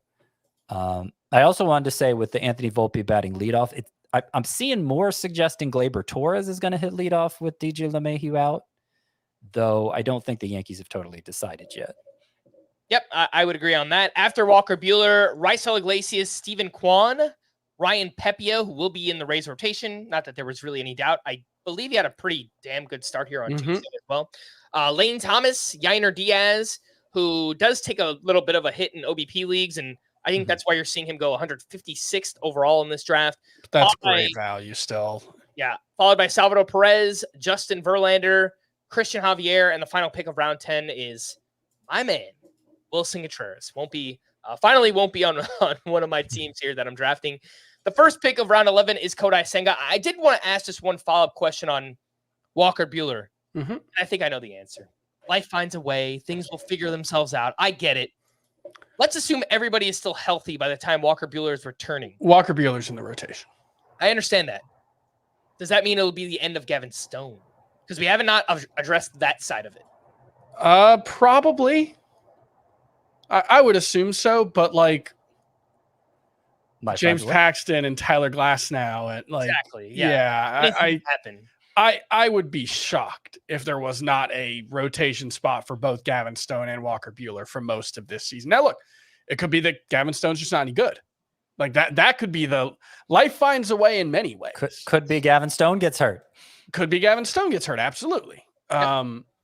He is by no means a sure thing. And that's Emmett Sheehan has a path back to the rotation if and when he gets healthy. Like when it comes to rotations, like the Marlins, we like Ryan Weathers and AJ Puck and Max Meyer and all these guys. And oh no, the Braxton Garrett and Edward Cabrera, they both pitched today. They are probably not going to have 8 viable starting pitchers at any point this season. That's just not how pitching works. If they do, it's a great problem to have. They won't have 8 viable starting pitchers for long. It's the same way I'm going to view the Dodgers. It's just pitcher. There's so much attrition in pitching that it's just, I can't even think about that far ahead. All right. Well, let's catch people up. What else has happened lately? And after, I don't know if I mentioned Kodai Senga, the first pick of round 11, then Gavin Williams. It's just a snowball effect. I think maybe Garrett Cole was the first one to go, and then it was Yuri Perez, and we took Walker Buehler and Senga and Gavin Williams, and now Verlander went in the previous round. So we're starting to see all these IL stash pitchers start to go. One's still out there. Chris's IL stash rankings on the site, by the way. Go check them out. I think Yuri Perez was actually the first to go, wasn't he? I thought Cole went 1 pick ahead. Okay. Yep. But they were close. After Gavin Williams, Alexis Diaz, Charlie Morton, and Pete Fairbanks. Chris, we're coming back up. I'm currently trying to write you a Slack message. We'll see. Somebody in the chat asked when Garrett Cole was drafted 141 overall, which I think is about right. Yeah. I rank him about 150, but somebody's probably going to go in 10 spots before that. All right. After Charlie Morton, Pete Fairbanks, and Bryce Miller, I haven't heard much about Bryce Miller this spring. I feel like whenever I've checked the box scores, the game logs have just been underwhelming for Bryce Miller. I think he's only pitched once in front of the StatCast cameras, and that's the thing that I wanted from him was to see. I think yesterday was the first time he pitched in front of the StatCast cameras all spring, because I wanted to see the release point on the splitter and breaking pitches, because last year when he threw his sweeper and slider, he would drop his arm like 4 inches. His release point was 4 inches lower on average for his sweeper and slider than his fastball. And so they graded out as pretty good pitches, but hitters never swung at them, and so they weren't good for him. So it seemed fine yesterday. It didn't seem egregious, but it's one start. So I don't know what to make of it. Frank, would you like to have some fun with our pick? Sure. We're on the same path. Are there any fun players left? Yes, we are on the same path. We are going to take Nolan Gorman to fill our second base spot. Given how much hyped players have gotten pushed up in this draft so far, the fact that Nolan Gorman was not one of them, I think, is a surprise. 328 OBP last year is not great, but that came with a 236 batting average. So if we think he can hit like 250, all of a sudden the OBP looks a lot better. I think Nolan Gorman, there are upside cases where he looks a lot like Kyle Schwarber, especially in an OBP league. So I like Nolan Gorman. I haven't drafted him nearly enough this year. Continuing with the FOMO theme of my picks, I guess. Mm-hmm. And the very next pick was Ian Happ, 171st overall. It's great value. Great value, especially in OBP leagues. I think I mentioned him to Chris 30 minutes ago on Stampfl, so I was kind of pounding the table. But that was before we figured out that we were punting OBP. I kind of want to trade Nolan Jones just so we have like no good OBP players on our team. I kind of feel like we don't deserve him, you know. He just doesn't fit the team, the team ethos. The vibes are wrong. He's going to ruin the clubhouse culture with all those walks. But all that patience. No, we need a stop selfishly not making outs, Nolan Jones. How do you guys feel about punting OBP? Because I understand this was a plan that emerged on the fly, possibly due from the limited communication, given your one pick on, one pick off drafting approach. I think it's fine. Like, the thing is, Frank's sweating. Players who have good OBPs tend to be good hitters overall. So it is hard to thread a needle between draft good hitters and draft players with bad OBPs. Like, those two things don't go together a lot. But like, it might very well be true of Ellie De La Cruz and CJ Abrams and Spencer Torkelson. So if you were going to do it, the collection of players that we have assembled would be one way to potentially do punt OBP, but still have a good offense. And it's really, I think, tough to punt. I think punting is more viable in a head-to-head categories Yes. league than it is in a roto league. Yes, for sure. Absolutely. But you have to be so consistent in the categories you don't punt. Yeah. And just the weekly fluctuations in OBP and batting average, it's just so hard to say for certain. Like, there will probably be weeks where we win OBP, even though we're really not trying to win OBP. Absolutely. The variance in week over week production in baseball is just, it's obviously there. So let's catch people up. After Nolan Gorman and Ian Happ, there was Alec Boehm, JD Martinez, who will, sounds like, spend at least the first 10 days of the season down in the minors, getting at bats, and then he'll be up with the Mets after that. Not quite a snipe, but I was getting ready to take JD Martinez at 175, 2 picks later. Okay. And then Jamer Candelario, Scott, you selected Nick Pivetta, and then Andres Munoz is the final pick of round 11. Nick Pivetta, I believe, was your SP4, Scott? What was that? I didn't catch it. Nick Pivetta was your SP4? Mm-hmm. Yes, he's my SP4. Yep. That was a great pick, too. First pick of round 12 was Jorge Soler, who, Good pick. as long as he's healthy, he's always walked a good amount. He's, could hit 25 to 30 home runs. Can we get, the first 30 home run hitter for the Giants since Barry Bonds? Yeah. I mean, that's pretty awesome. That's the thing, though, is that it's like, there was this discussion when JD Martinez signed with the Mets. I don't know if we talked about his quote, but he said one of the reasons he didn't sign with the Giants when they offered him was because Oracle Park, he's afraid Oracle Park's going to make him look like a worse hitter than he is. And he's going to get to free agency next year, and everyone's going to be like, you hit 260 with 20 home runs. And then I saw a bunch of people say, yeah, but Oracle Park has worse park factors or better park factors for right-handed hitters than Citi Field. The thing about that, though, is for JD Martinez, he would have hit 39 home runs at Citi Field last year, according to the XHR stat from Baseball Savant. He would have hit 24 at Oracle Park. Wow. So while Oracle Park might be a better overall park for right-handed hitters because it probably increases batting average, doubles and triples, for a player like JD Martinez and potentially Jorge Soler, it might be a worse park just because specifically of how much it suppresses home runs. All right, here's what we're going to do. We're going to sign off part 1 of the podcast, but when we return, we'll catch you up on the picks. Scott made a pretty interesting one. We will do that on the other side. Stick with us. Part 2 coming up here of our live Listener League draft. Welcome back into Fantasy Baseball. Today, this is part 2, hour 2 of our live For the People 16-team head-to-head categories draft, and we left off in round 12 where Scott made another pick, and it was AJ Puck, 178th overall. Talk to me, Scott. I think there's a ton of upside. Been talking about it all spring. He was a former elite pitching prospect who got moved to the bullpen probably before he should have, just because he was coming back from Tommy John surgery, and I think the A's were anxious to get him up. He kind of got stuck there for a while, but the strikeout numbers were great in the bullpen. They've been even better with him expanding his arsenal to start this spring. And I want high impact. I could have gone with a Nathan Eovaldi type instead, and maybe been more assured that he would stick in the rotation, that he would give me quality starts. But the thing is, 7 pitcher spots. I know I want to dedicate 3 to relief most weeks, so I only need to come up with 4 guys, starting pitchers who I can count on week after week. And so I think I'm going to take big swings for upside plays like Puck rather than settle for kind of mushy, mid-range type, globby, you could say, even type pitchers. One could say. After AJ Puck, Jose Alvarado, Aaron Savali, Chris, I'm telling you right now, if Savali was there for our pick, I was going to take one of those mushy, globby, boring starting pitchers because kind of just feels like that's what our team needs at this point. Thank you to, I missed the old El Mago, Kobe Koretz.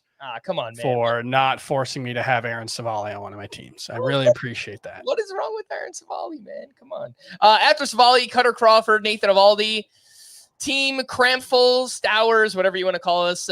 Chris. Great pick. Incredible pick. Chris suggested Mitch Garver. I think there are better catchers available, but I'll give in. I mean, this is basically Chris's team. You are so conceding your own picks to Chris now, Frank. You only I made a suggestion.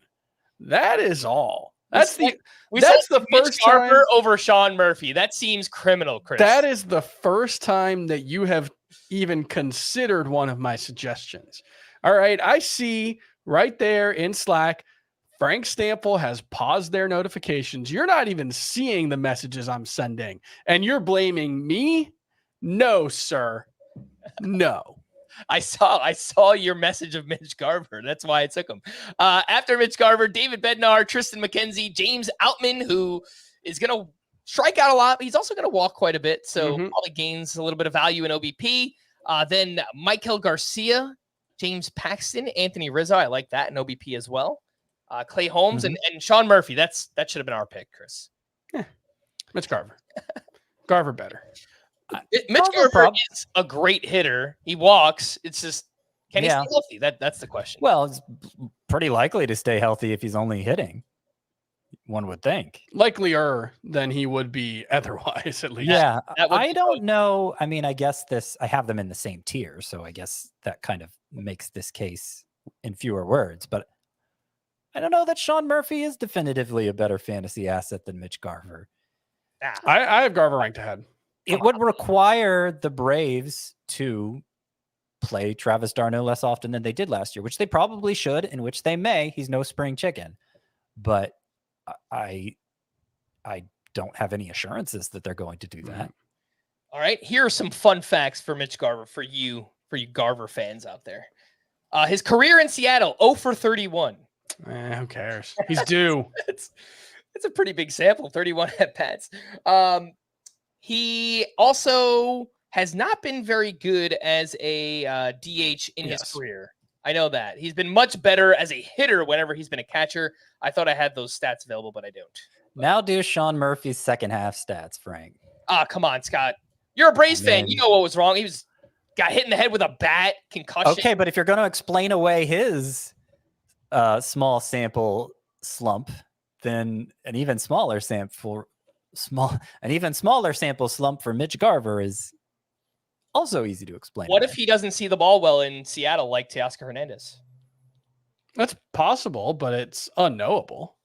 Mhm. Like 0 for 31 is right, but like the example I always think of, Mike Redmond. You remember that guy? Former Marlins manager, former Marlins GM for like 2 weeks. Mm. He hit 438 with a 1075 OPS against Tom Glavine.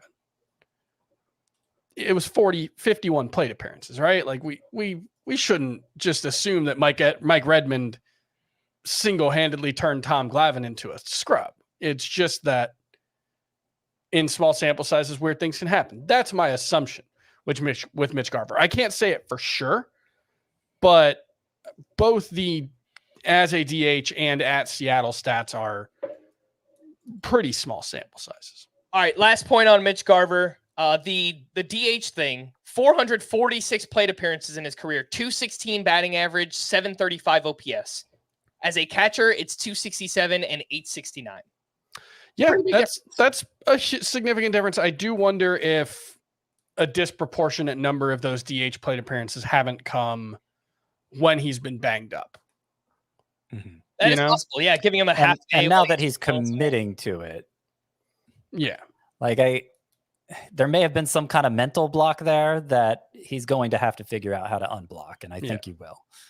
All right, let's catch people up. There have been a lot of picks. At the end of round 12, JP Crawford, it's a good pick in OBP, and Esteury Ruiz, who I typically do not target, 193rd overall. That's pretty late in a draft. I saw a report that there was an article on MLB.com projecting the Oakland A's opening day lineup, and Esteury Ruiz was not part of it.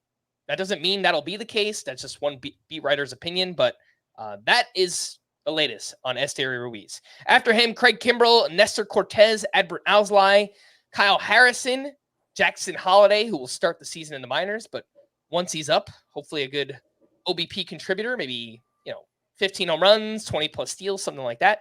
Jack Sawinski gains value in OBP, then Ryan Helsley, Yohan Duran, and it appears we've made a pick. DL Hall, come on down. This is everyone's being so mean to me. I thought that was a great pick. I like it. He's not going to get any quality starts. He may not. Like, I don't know. The thing with quality starts is it mostly matters whether you're good. Like, that is the primary. There are few pitchers who, when they're pitching well, don't get quality starts, right? Like Blake Snell, when he's pitching well, gets quality starts. It's just you can't often or always count on him to pitch well. There are exceptions to that, but if DL Hall lives up to his expectations, I don't think they're just going to pull him after 5 innings every time. So, he's got to be efficient. The control has to be there, but those things have to be true for DL Hall to matter either way, right? Yes. He's got to be able to throw strikes. I agree with you. Like, if it all works, then maybe he is going deeper into his starts, and it could eventually result in quality starts. I like the pitcher. It's just, with this league's current setup and categories, it's maybe he's not as valuable, but I hope I'm wrong. I like DL Hall. I have him in the Scott White Dynasty League, so I hope it works out. After that, Tanner Scott, Jonathan India, Ryan McMahon, Junior Caminero. So the top prospect stashes coming off the board in the same round 13. Scott, you are up. Let's check in. I think I'm going to give myself another option at third base. I was thinking maybe I could fall back on Junior Caminero and, maybe put Christopher Morel back in the outfield. But I am going to have to come out of this draft with a third baseman. So I'm going to put Isaac Paredes there. And good OBP guy. Yeah. And he'll be able to back up first base for me he'll be able to back up first base for me as well. And very quickly, I'm back up. Eduardo Rodriguez, the last pick of round 13. Masataka Yoshida, who hits for good batting average. Solid OBP guy. Has Jung-Hoo Lee gone? Not yet. I don't think so. No name dropping, Chris. You're gonna get back into the OBP battle here in round 14. It's never too late. One player gonna make up all that ground for you. It's never too late, Scott. Never too late. I might take him here. Oh, So, I mean, he did have a batted ball over 110 miles per hour this spring. I think he stole 2 bases, made a ton of contact as we expected. I'm cautiously optimistic about Jung-Hoo Lee being like a better Alex Verdugo. You know, maybe that's damning with faint praise, but Alex Verdugo's generally been a pretty useful fantasy option. I think there might be 20 steal potential there. I decided to go with a pitcher instead. and it was Christopher Sanchez. Not even a second went by before somebody took Jung-Hoo Lee after I made that Christopher Sanchez pick. Well, thanks for watching Christopher Heimerman. We appreciate it. Christopher Sanchez last year, he improved the control dramatically, something we've never seen from him in his minor league career, really at any stop. But he gets lots of ground balls. His velocity is up this spring. Which may not be a good thing, but he said if the added velocity wasn't working, then he'd go back to what he was doing last year. So I am trying to stick to the idea that spring training stats don't matter. And I'm not going to lose faith in Christopher Sanchez because he didn't have a very good spring. I think the skills are there for him to be an impactful fantasy pitcher. And I'll go ahead and explain the reason why I decided not to take Jung-Hoo Lee. Probably not many homers, probably not many steals, and only 9 hitter spots. And do you want to devote one of those 9 hitter spots to somebody who isn't going to help you in those 2 ever important categories? He'll probably be a plus in on base percentage. He'll probably be a plus in runs scored. So I don't think he's a bad pick here, but ultimately it's just not, it's not somebody I wanted to feel like I had to keep in my lineup. And I do think he's probably better in just straight roto than head-to-head categories. You have more hitter spots. You have more hitter spots, and also he might be more of a compiler. Like he's going to hit leadoff. I think the runs are going to be very good. I think that was who I wanted you to take, Frank. Thank you very much. This is what a supportive teammate looks like. Jung-Hoo Lee, like I think it could be 15 to 20 steals, but that's probably the ceiling. I think it could be 10 to 15 homers. That's probably the ceiling. But over the course of a season, from a guy who hits 280 and steals 95 or scores 95 runs, that probably has more impact than like in a head-to-head categories league where most weeks he's probably not going to hit a home run. Most weeks he's probably not going to steal a base. You're dividing those 10 home runs over 26 weeks. Yeah. And so occasionally you'll get a home run out of that spot. But how much is that going to really impact the standings for you? Virtually not at all. Yep. All right. After Christopher Sanchez and Jung-Hoo Lee, Jason Adam, who is a great play in saves plus holds leagues. Sal Frelick, Cal Raleigh, team our shared team Crampful. Luis Severino. I was debating him and a couple other pitchers, and I don't know, just lean into the upside at this point, Chris. You know. Yeah, absolutely. He's had a great spring. They think they fixed the pitch tipping issues. The velocity and movement profiles have mostly been consistent from 2022 when he was really good to 2023 when he was really bad. This spring also. So I think the pitch tipping is it's a plausible excuse for why Luis Severino was so bad last year. After Severino, Paul Sewald, who will start the season on the IL with an oblique strain. We do have 4 IL spots in this league. Henry Davis, who is likely to be the starting catcher to open the season. Yasmani Grandal looks like he'll start the season on the IL. Logan O'Hoppe, Jose Leclerc, Edouard Julien, Matt Chapman, Francisco Alvarez, and Gavin Stone. We are up to the final pick in round 14. I'm not going to have any Gavin Stone shares. That's frustrating. Well, you could just pick him up after everyone drops him when Walker Buehler's back. Oh. And with that, let's take another break, and when we return, into round 15 we go here on Fantasy Baseball Today. 2 big boys getting ready to play. Big being the operative word here. And here they come.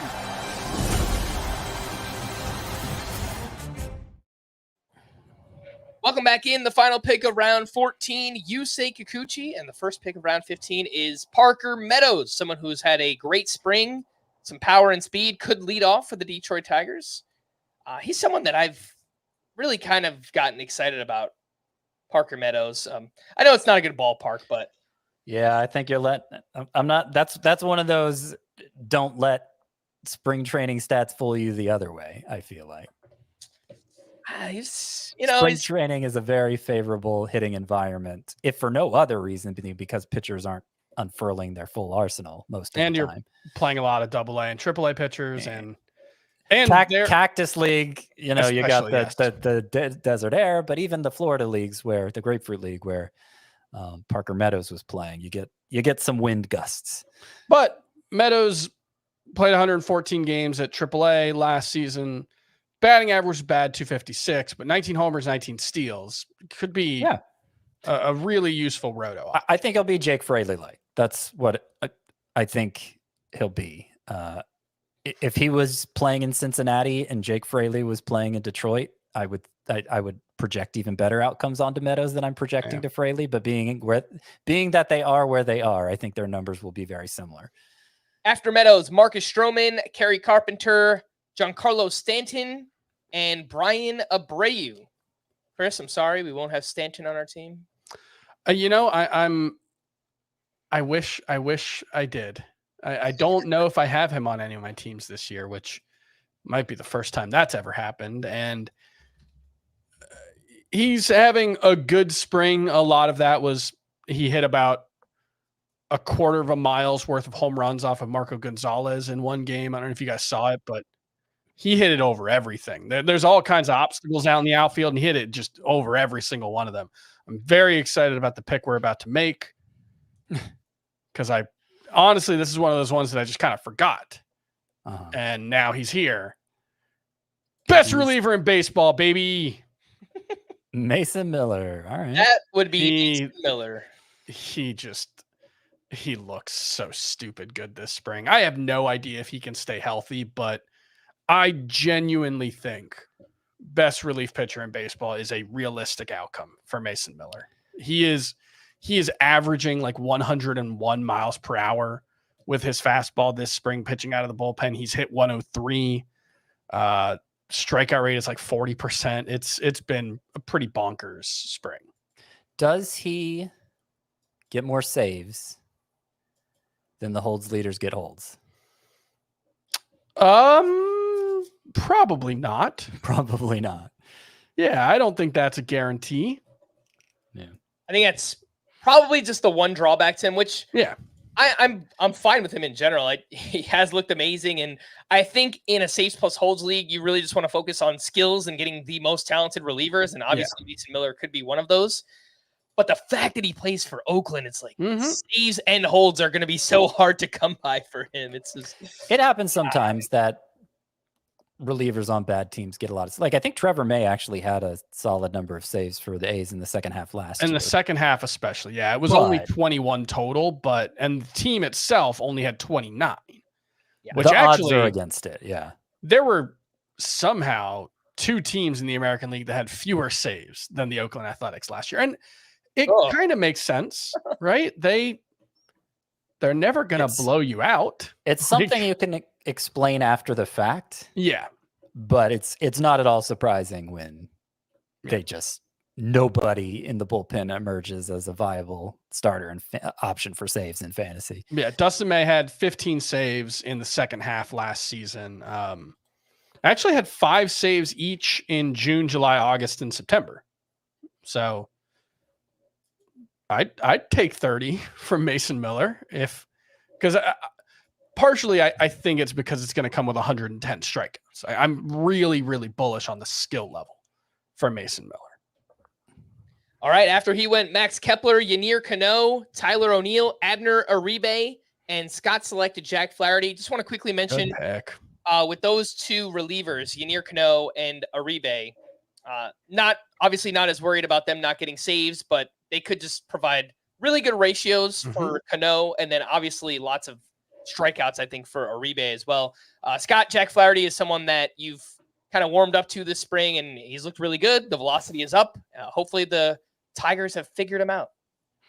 They said they had a plan for him when they signed him, and it sure looks like it with the spring performance. Ultimately, it may be another case of spring performance not mattering. I do think it's worth pointing, we had a couple years ago, Carlos Rodon, Trevor Rogers, Robbie Ray all emerge in spring training. Mm-hmm. If you pick them all up, you probably won your league.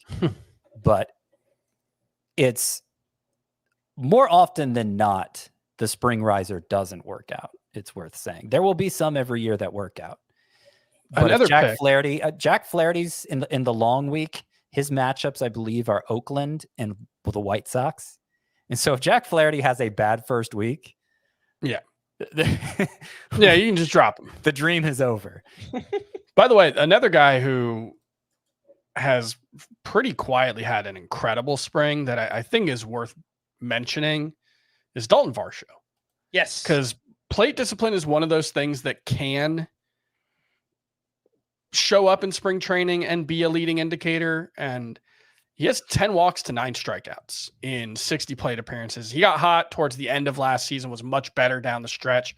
He has 8 stolen bases. Yep. In 60 plate appearances as well. So obviously all the caveats of everything apply here. And, the fact that he's outfield only now certainly hurts the profile, but I'm going to write about 5 guys I'm worried I'm wrong about for tomorrow's newsletter, for Wednesday's newsletter.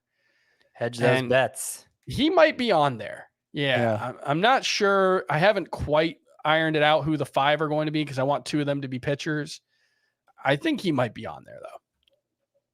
Yeah. Dalton Varsho, as you mentioned, 8 steals this spring. And as we know, steals are really just a matter of intention and I guess wanting to get them. And, he's been fast enough in the past. It's 16 steals in back-to-back seasons. So, I could go 20-20 this year. I don't think that would really surprise anybody. That is Dalton Varsho. Into round 16 we go. Tommy Edman, the first pick. Nick Lodolo went to Scott. The expectation is that Lodolo will make his season debut on April 10th, assuming all is well. After that, Gabriel Moreno, Ryan Weathers, and Casey Mize. We are on deck, Chris. What's the latest? What are we thinking? We have 1 pitcher spot in our starting lineup to fill. We have 1 reliever and 5 starters, and we got our whole starting hitting lineup filled. So the world is your oyster, Frank. Go find us a pearl. I think pitcher is what it's going to be. Scrolling around, seeing what's left. Makes sense. No scrubby closers. Yeah. There's a lot of good pitchers left if we want to.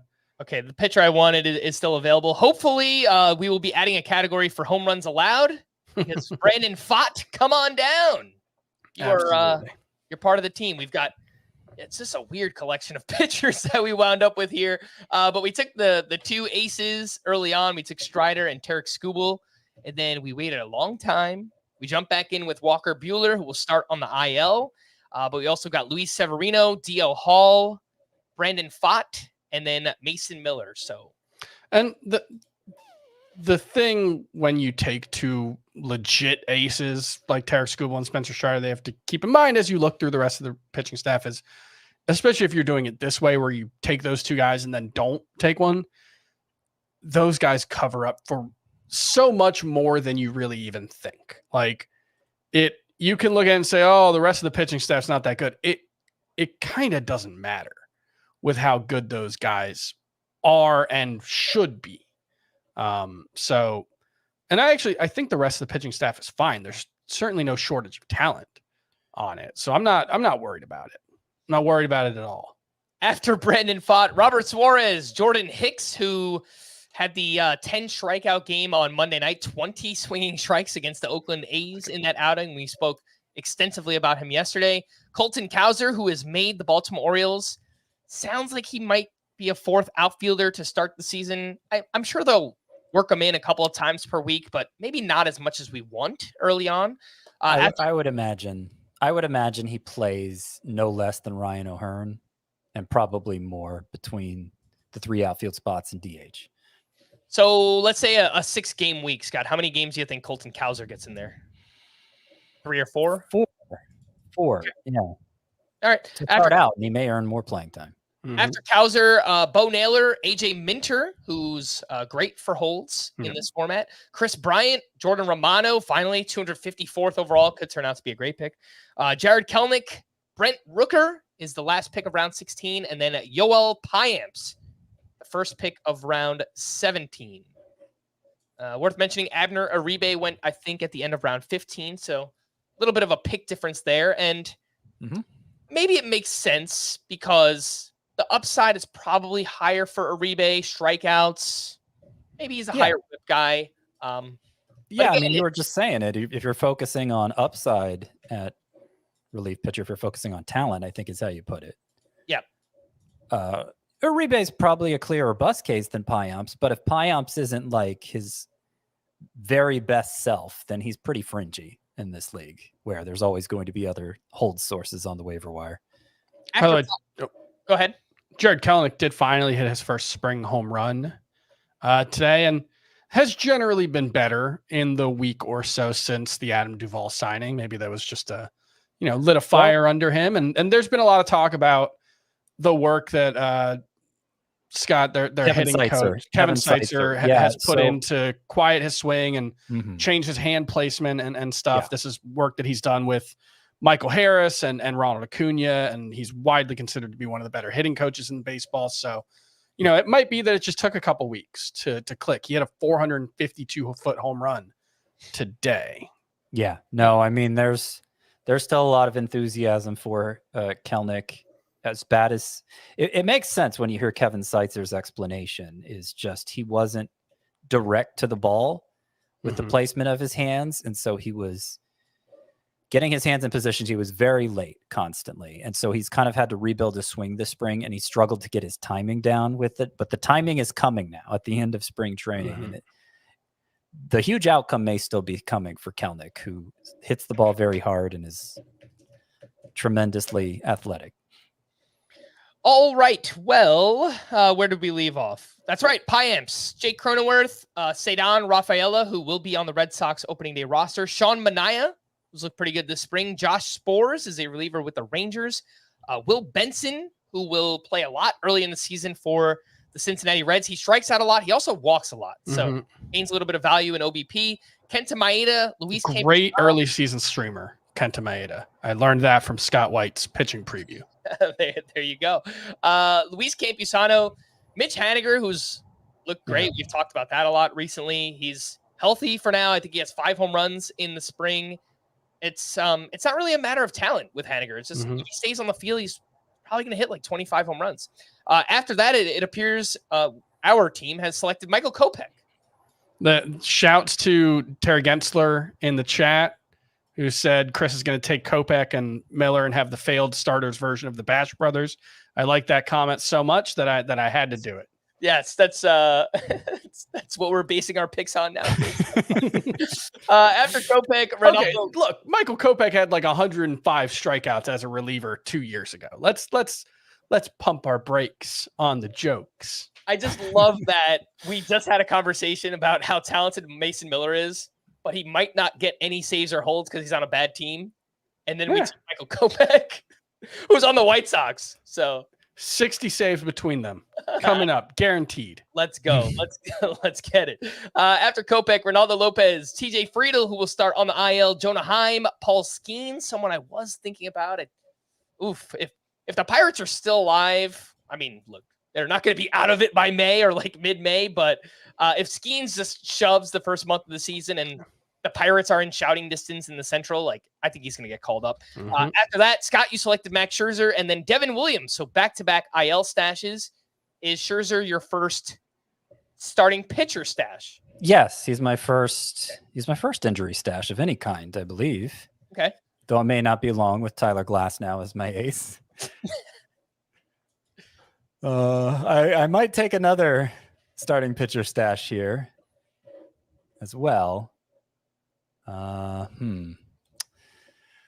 Should I do it? I have so few injury stashes, and there's 4 IL spots in this league. So Let's do it. Kyle Bradish. There he is. Scotty's back. Kyle Bradish, who has been throwing some bullpens. And the last we heard from GM Mike Elias is that Kyle Bradish will be back some early in the first half is how they phrased it. So it's You kind said of Scotty's back. Does that mean I'm known for drafting injured pitchers? And now that I've taken 2 back-to-back, I am back myself. No, is that what you were intimating? I feel like you said that you're back, and so I just repeated what you said. Scotty's Okay, back. I don't know. I could just be making that up. To be completely honest, I pulled up your sleeper pitchers article so I could see who has good matchups early in the season. So I'm trying to focus on that while also analyzing this draft. So there's just a lot of things going on right now. Shane Boz was there too. I think I had accidentally. Cole Keith finally goes. I had accidentally halfway crossed out Shane Boz's name. All right. Might have been better than Bradish. The next player on Scott's sleeper pitchers list is Tyler Wells. So come on down. You are a cramp full. It was between him and Bradish. Bradish or Bradish's replacement, who I like a lot too. Tyler Wells. I think he is a poor man's Bailey Ober, basically. Yeah, lots of fly balls, which should work out in the new and improved Camden Yards. And as I've mentioned on previous podcasts, whenever I take an IL stash pitcher, I like to pair them with Tyler Wells. It just feels like it makes a lot of sense. So we've had Walker Buehler on this team, and now we get Tyler Wells. So hopefully he helps us out during Walker Buehler's absence. After Tyler Wells, Ryan Presley, great in saves plus holds. Kenley Jansen, Alex Lang, the reliever starting to go. Zachary Neto, who's had a great spring, former first-round pick, pushed aggressively by the Angels last year and actually hits the ball hard for you would think a smaller middle infield type. It's like a 90-mile-per-hour exit velocity. It's pretty good for him. Julian Merriweather, Jose Abreu, and Zach Littell, someone you've talked up recently, Chris. Yeah, I think it makes sense to just bet on guys on the Rays to a certain extent. You know, they're gonna maximize the guys that they get, and I'm not sure he's much less talented than Aaron Savale, who went quite a bit earlier. So, you know, Littell has elite control, and you know that's a decent building block for a team like the Rays. After Littell, Ryan Mountcastle and Kevin Ginkel.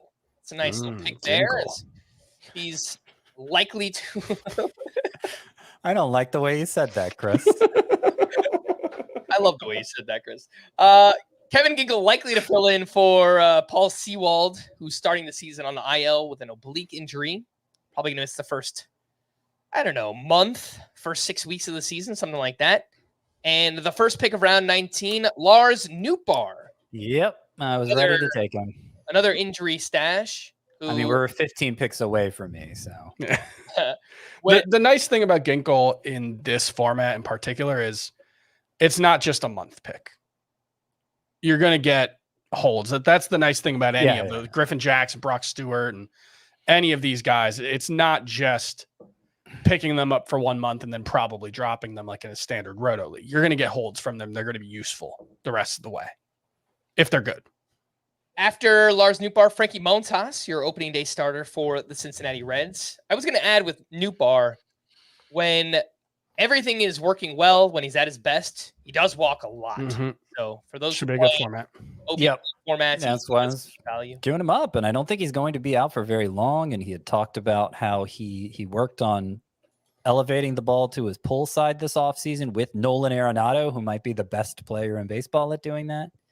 Well, Isaac Paredes, I guess, has an argument too, but Arenado's done it for longer, and Nootbaar was trying to do the same thing. So I was getting fired up about him before he fractured those 2 ribs, and would have liked to have him here. Waited too long.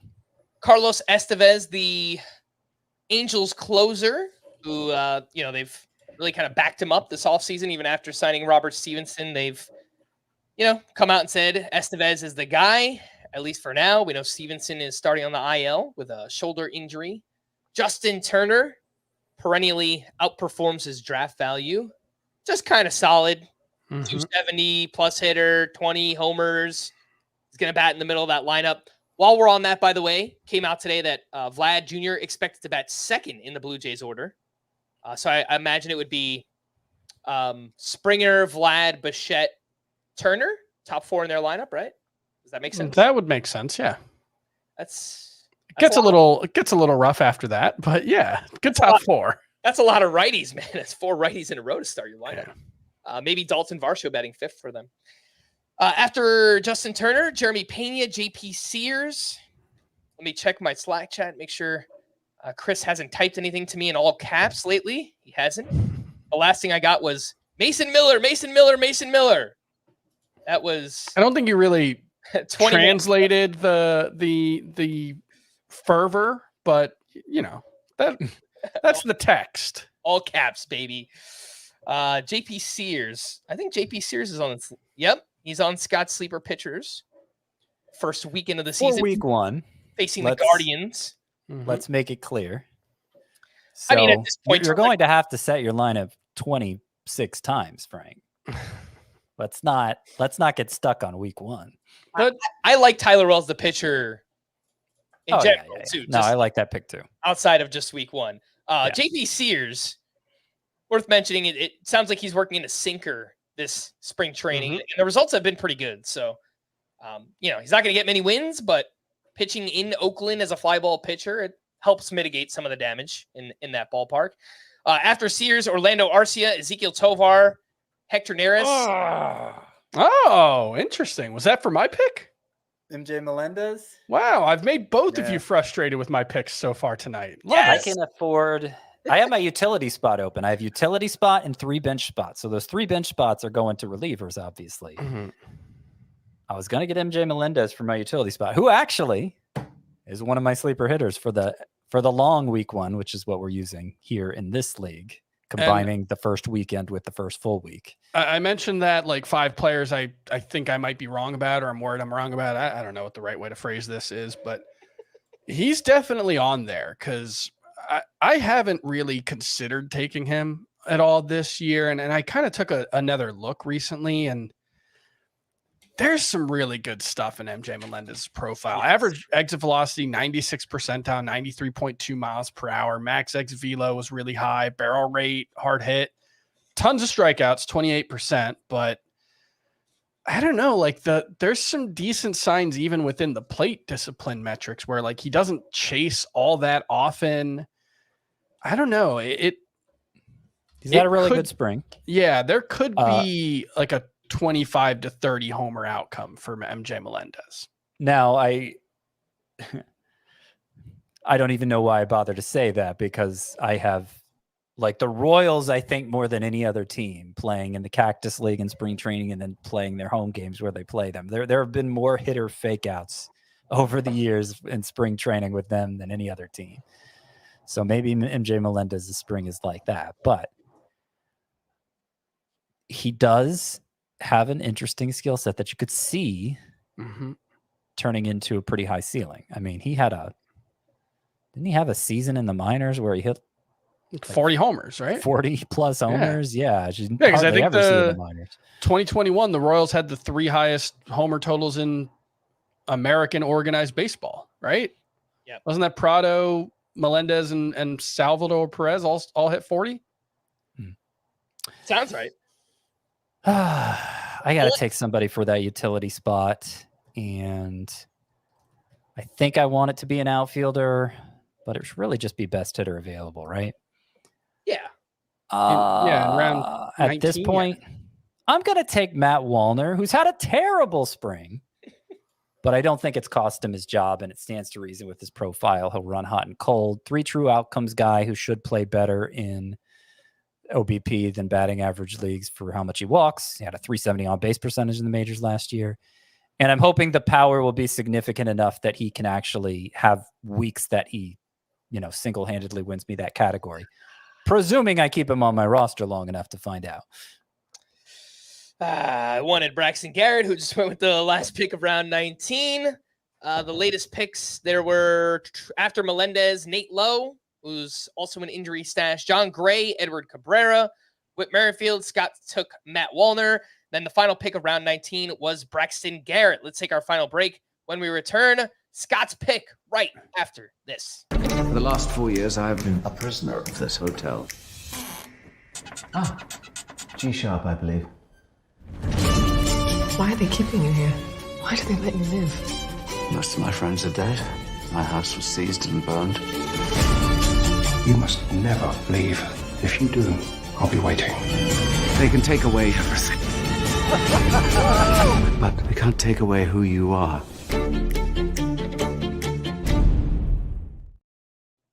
Welcome back in. We're into round 20, and the first pick was Keibert Ruiz. Then Scott selected Jeff Hoffman, followed by Orion Kirkering. We spoke about Hoffman yesterday in our bullpen breakdown. Saves plus holds, Scott. You just want to draft talent. Hoffman, it looks pretty talented this spring. Yeah, he went very slider heavy with the Phillies last year and emerged as like a bullpen ace for them. 2.41 ERA, 0.92 whip, 11.9 K per nine. I think it'll be mostly holds, but it doesn't matter as long as he's getting one or the other. And I plan to go with three. These are the last three picks, so I've lived up to my word here. I'm going to fill my last three spots with three relievers who are probably more in line for holds than saves. Jeff Hoffman is my first. I assume there's not going to be a fab run before opening day. Is there? Are we going to do one Wednesday night? I don't know. Should we? You let me know. Yeah, we probably will. So maybe I don't even have to draft three right now, if that's the case. After Kirkering, there was Alex Cobb. I was thinking about taking Cobb, Chris. We could have thrown him on the IL as well, but too late now. Daniel Hudson and Davis Schneider. I think I want to go back to the pitchers and someone who's looked good this spring and we've talked up as a late round sleeper. Garrett Whitlock in the Red Sox rotation.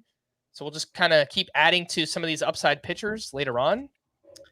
And hopefully it works out. What do you think, Chris? Garrett Whitlock, you in? Good pick. Yes. Look at us. It only took us 2 hours and 10 minutes, but here we are, Chris. I've been very supportive of all your picks. I just want to put that. I drafted a bunch of guys you wanted. Mitch Garver, Luis. Exactly. You've made some really smart picks. Yeah, that's how we're framing this, huh? After Whitlock, Aroldis Chapman. Lots of strikeouts. Whip could be high, but I think ERA should be pretty good. He's going to get holds for the Pirates. Vaughn Grissom going to start the year on the IL. Could be back soon. I think mid to late April is what it sounds like for Vaughn Grissom. And personally, I don't worry about what is his role when he returns. I think he's just the starting second baseman. They'll probably go Rafaela in center field, Duran and Tyler O'Neill in the corners, Yoshida at DH.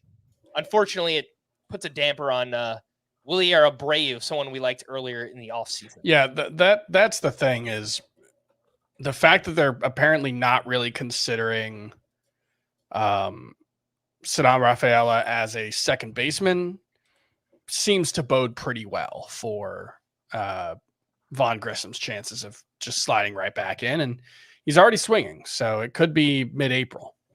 Yep. After Vaughn Grissom, Michael Wacha, Griffin Jacks, who could be the fill-in closer for the Twins early on. Andrew Nardi, lefty with the Marlins. Lots of strikeouts, good ratios for him.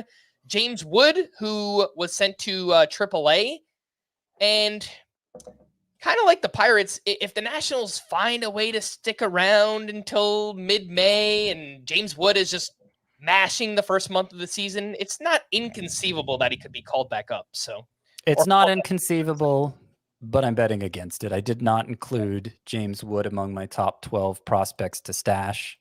He would probably be on like a top 15 prospects to stash. But I did actually make a point to put an explanation why in that article, why I left out James Wood specifically. And it's because the Nationals being non-contenders, him being 21, I think, and didn't perform particularly well AA last year.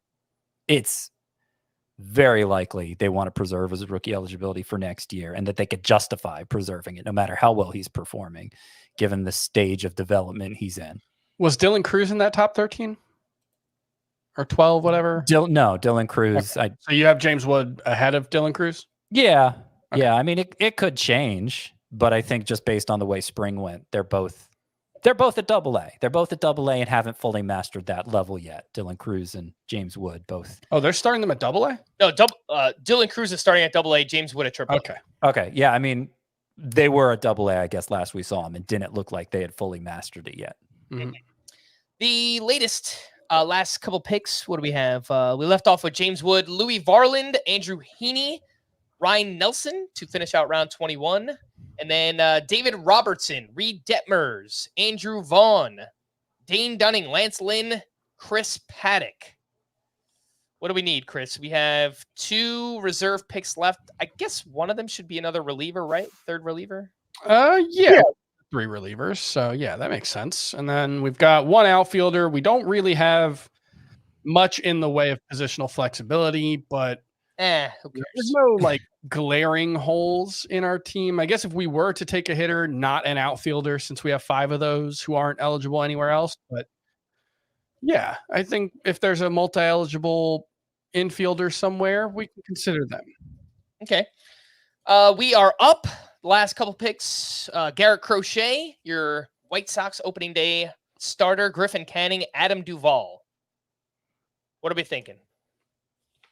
We're going to go with a reliever. Okay.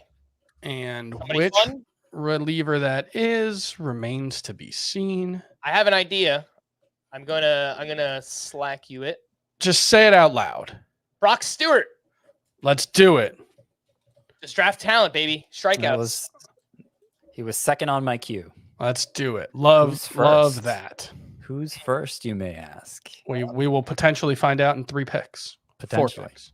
David and Kobe, you guys have to take relievers. And I mean, hopefully who Scott wants. we'll find out in no more than 4 picks, I suppose. Adam Ottavino, I'm guessing not one of them, Scott.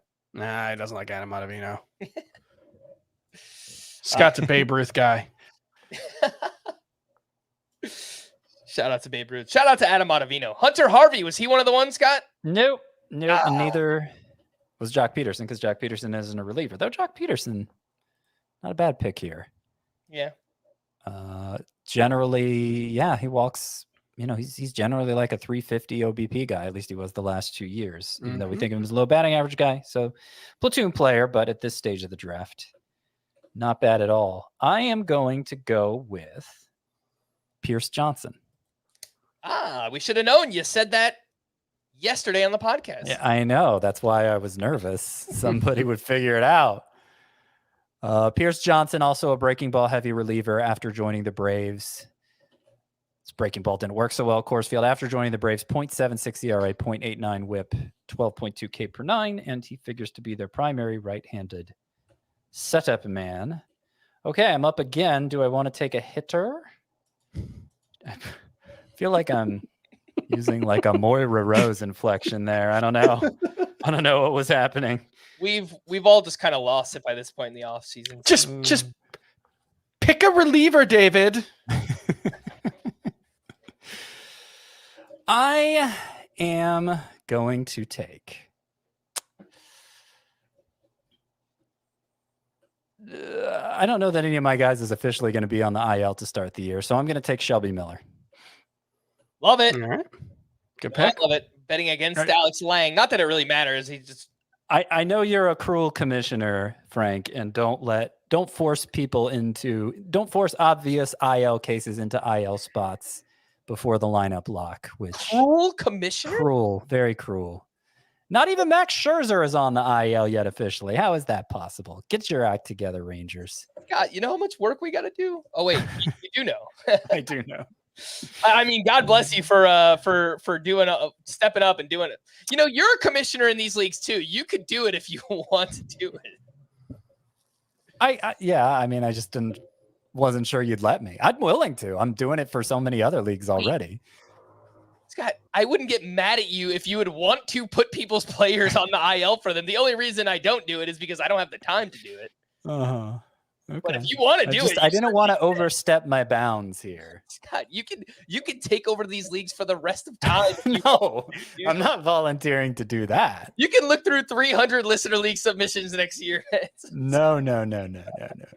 It's all you. I would not. If that task was assigned to me, I would just find the first 12 good ones and go with them. Or I guess in this case, the first 13 good ones. Next year, I'm hiring a PA to help me out and go through all these emails. After after, what do we got? Scott took Shelby Miller. There was Trevor McGill. I think that was a good pick at the turn as well. We're into the final round, round 22. Gavin Lux, Josh Bell, Alec Burleson, Yimi Garcia. Oh, crap. We are on the clock. Just looking through, see if we missed any injured players that we could draft and put on the IL. And, we could do that. There's a couple of pitchers. Is it time? Is it JMB LLC, Chris? JMBLL John means business? No. Oh, sure. Yeah. Is he gone? No, he's there. All right. Is he the one? Is there anyone else? Yeah, let's do it. I'm The other one was Emma Sheehan that I was thinking. Yeah, I like Sheehan. He's almost never going to give you a quality start. Yeah. Let's go with John Means. Let's do it. Yeah, he's back. John Means. We've got 2 IL stashes between him and Walker Buehler. Just, I like to, if they're there, you might as well use them at the end of your draft. Mm-hmm. It opens up a roster spot where you can add somebody, before the game start, or I guess after, if you have to wait for the IL designations, whatever it might be. The next pick is Kyle Finnegan, who will be the closer for the Nationals. The ratios might not be all that inspiring. The save total might not be all that inspiring. I would not have taken Kyle Finnegan. Scott with the slam dunk. Final round of the draft. More like a rejection. Okay. Like a blocked shot. It was rude, you could argue, but it's the big leagues. You're playing with the big boys now. Sometimes you got to be rude. Sometimes, yeah, that's it. After Kyle Finnegan, Jeff McNeil, Joe Kelly, Jason Dominguez, Jacob deGrom, Alejandro Kirk, Emmett Sheehan, all the IL stashes. Something interesting with Dominguez. Do you think he'll be placed on the major league IL, or will he be reassigned to the minors and then placed on their IL? Because if it happens in the minors, he won't be eligible for an IL spot. Just something I don't know. Thought about with I don't know exactly how that works. I've long wondered exactly how that works. I mean, I think if you get hurt in the majors, I would guess the Players Association would be pretty unhappy if you got sent, because you get paid based on the majors if you're up. So I would guess that he's going to be on the major league IL, but I certainly don't know for sure. Mm-hmm. For all I know, he might have already been placed on the 60-day IL. Let's quickly pull up his. Now that could be an issue for Shane Baz, because it's been such a long time that but I'm not sure. Second to last pick, and got another sigh from me. Taylor Ward, who is who I would have taken if I knew I'd be able to slot Max Scherzer in an IL spot ahead of time. Do better. All right, the final pick of the draft, Mr. Irrelevant. Could be very relevant in the second half. Mm-hmm. Jeffrey Springs, another IL stash there. Well, we've done it. Chris, how did we do sharing a team? It was quite the adventure, I would say. I think it was great. I think it was entertaining for the audience. I think we learned something about ourselves. And I think we drafted a heck of a team. Hey, man, we have Ellie De La Cruz. That's fun. Let's take a look at the squad. We were drafting 10th overall. And at catcher, we have Mitch Garver, followed by Spencer Torkelson, Nolan Gorman, Ellie De La Cruz, CJ Abrams, Nolan Jones, Jaron Duran, Riley Green, and Anthony Santander. Scott, tear us apart. How did we do? Oh, you're going to be great at OBP. You're going to win that every single week.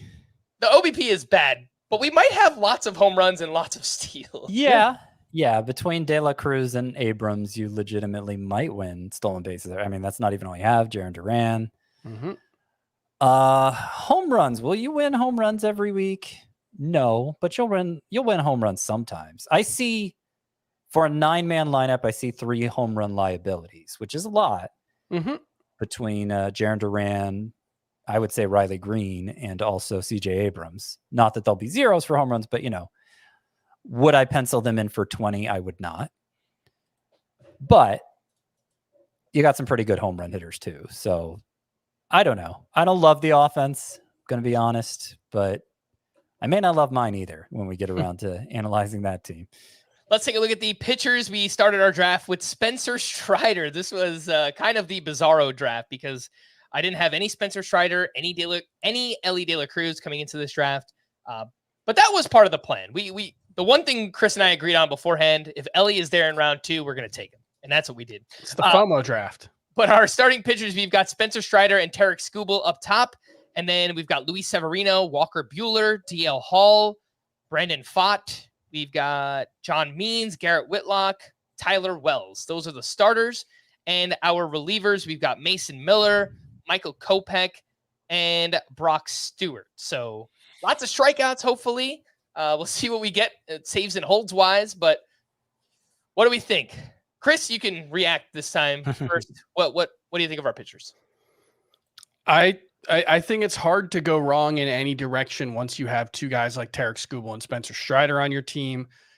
I think saves plus holds could be somewhat of a liability just because Kopech and Miller are on bad teams. But I think if they're the closers from the jump, they can get to 30 saves. And I think they'll be really, really, really good along the way. And Brock Stewart should be a very healthy source of saves plus holds, even if he's not the Twins closer when Duran is out, which I think he very well may be, because he put up some pretty bonkers numbers.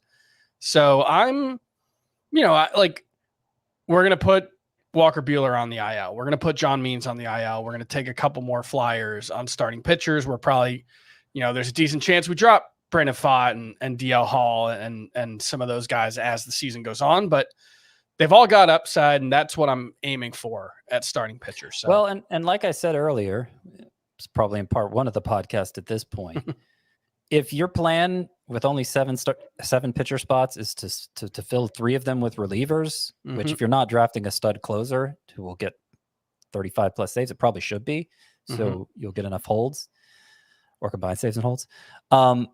Then that only leaves 4 pitchers 4 spots that you have to fill with starting pitchers. Okay, 2 of them are going to be Strider and Tarek Skubal for you. When Walker Buehler comes back, he's going to be 1.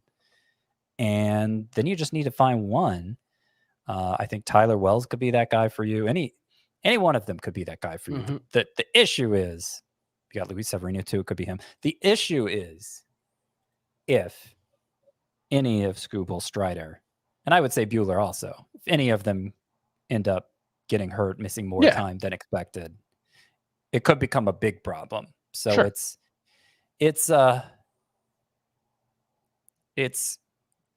a strategy that could work, but you're counting on good luck to some degree. Yeah, I think that's fair. Let's slide over to your team, Scott. You were drafting 15th out of 16 teams, and your hitters: Will Smith at catcher, Bryce Harper, Andres Jimenez, Isaac Paredes, Corey Seager, Luis Robert, Christopher Morel, Evan Carter, and your utility bat is Matt Wallner. Wow, what a drop off there to the utility spot, huh? I mean, Matt Wallner could work out as the 3 true outcomes guy in an OBP league, or he could not work out. He could sit too often. He could strike out a bunch and get sent to the minors. But it is just one hitter spot in a league where you don't have to go as deep as you think, given that 16 teams into the hitter pool. So I feel confident there will be somebody out there on waivers. Not that I have an obvious choice to pick up now, but there will be somebody worth picking up when I decide it's time to move on from Wallner. And as for the rest of my lineup, I think it's pretty good. You're probably going to beat us in home runs and OBP when we play. I'm going to go on a limb there. Maybe OBP. Stolen bases would be the weakest of the 3, but I do have Jimenez, who I think will be 40 plus steals, and Luis Robert, Christopher Morel, Evan Carter, and Bryce Harper even will chip in 15 to 20 a piece. So I think I'll win stolen bases a lot, but not against you guys. Yeah, if there's one thing Team Cramful is good at, it's stealing bases. Let's take a look at the pitchers: Tyler Glasnow, Chris Bassett, Jack Flaherty, Nick Pivetta, AJ Puck, Michael King, Christopher Sanchez, Max Scherzer, Kyle Bradish, Nick Lodolo. So you got some IL stashes there, and then your relievers: Shelby Miller, Pierce Johnson, and Jeff Hoffman. You got your ace up top with Glasnow. You got quality starts with Chris Bassett, and then really just loaded up on a bunch of upside and I would say there's a pretty good chance at least some of these guys work out. That was the plan. Yes. As I was saying for you guys, I need to land on 4 that I can rely on every week. If it's more than 4, that's still great. I can play 2 start weeks and not sacrifice as much in strikeouts from week to week by starting 3 relievers. But that was what I intended to do, particularly when the early rounds didn't play out like I wanted it. Starting pitcher Tyler Glasnow being the only early round option, obviously a risky one, but an impactful one when he's healthy. I think he'll do a lot for me in ERA and WHIP and strikeouts when he's healthy for however long that lasts. And hopefully during the stretches where he isn't healthy, enough of these, what I see is a lot of high upside breakout cases between Pivetta and AJ Puck and Michael King and Christopher Sanchez even. Of course, Max Scherzer and Nick Lodolo when they're back from injury, Kyle Bradish too. Hopefully enough of them have solidified their place in fantasy that starting pitcher is a strength for me, given my relatively low investment in it. All right, Chris, anything else to add? What do you think about Scott's pitchers here? I think it's pretty good. But yeah, after Glasnow and Bassett seems pretty safe at this point. After that, yeah, it's pretty iffy, and Glasnow's obviously super iffy for a 1-ace build, but the volume probably will make it work out. You've got 10 starting pitchers on your roster. 5 of them should be pretty good. Mm-hmm. Yeah, I mean, that's, when you go with that volume approach of just drafting a bunch of pitchers, it's just, you don't have as many that you're going to rely on early on in the draft, but you're just hoping to hit on a few of those guys a little bit later on. All right, well, there we go. Our final draft of the season, our 16 team for the people, head-to-head categories draft. We are going to wrap there for Scott and Chris. I am Frank. Thanks as always for tuning in to Fantasy Baseball today. Please make sure to follow and leave a 5-star rating on Apple or Spotify, and we will be back again tomorrow. Bye-bye.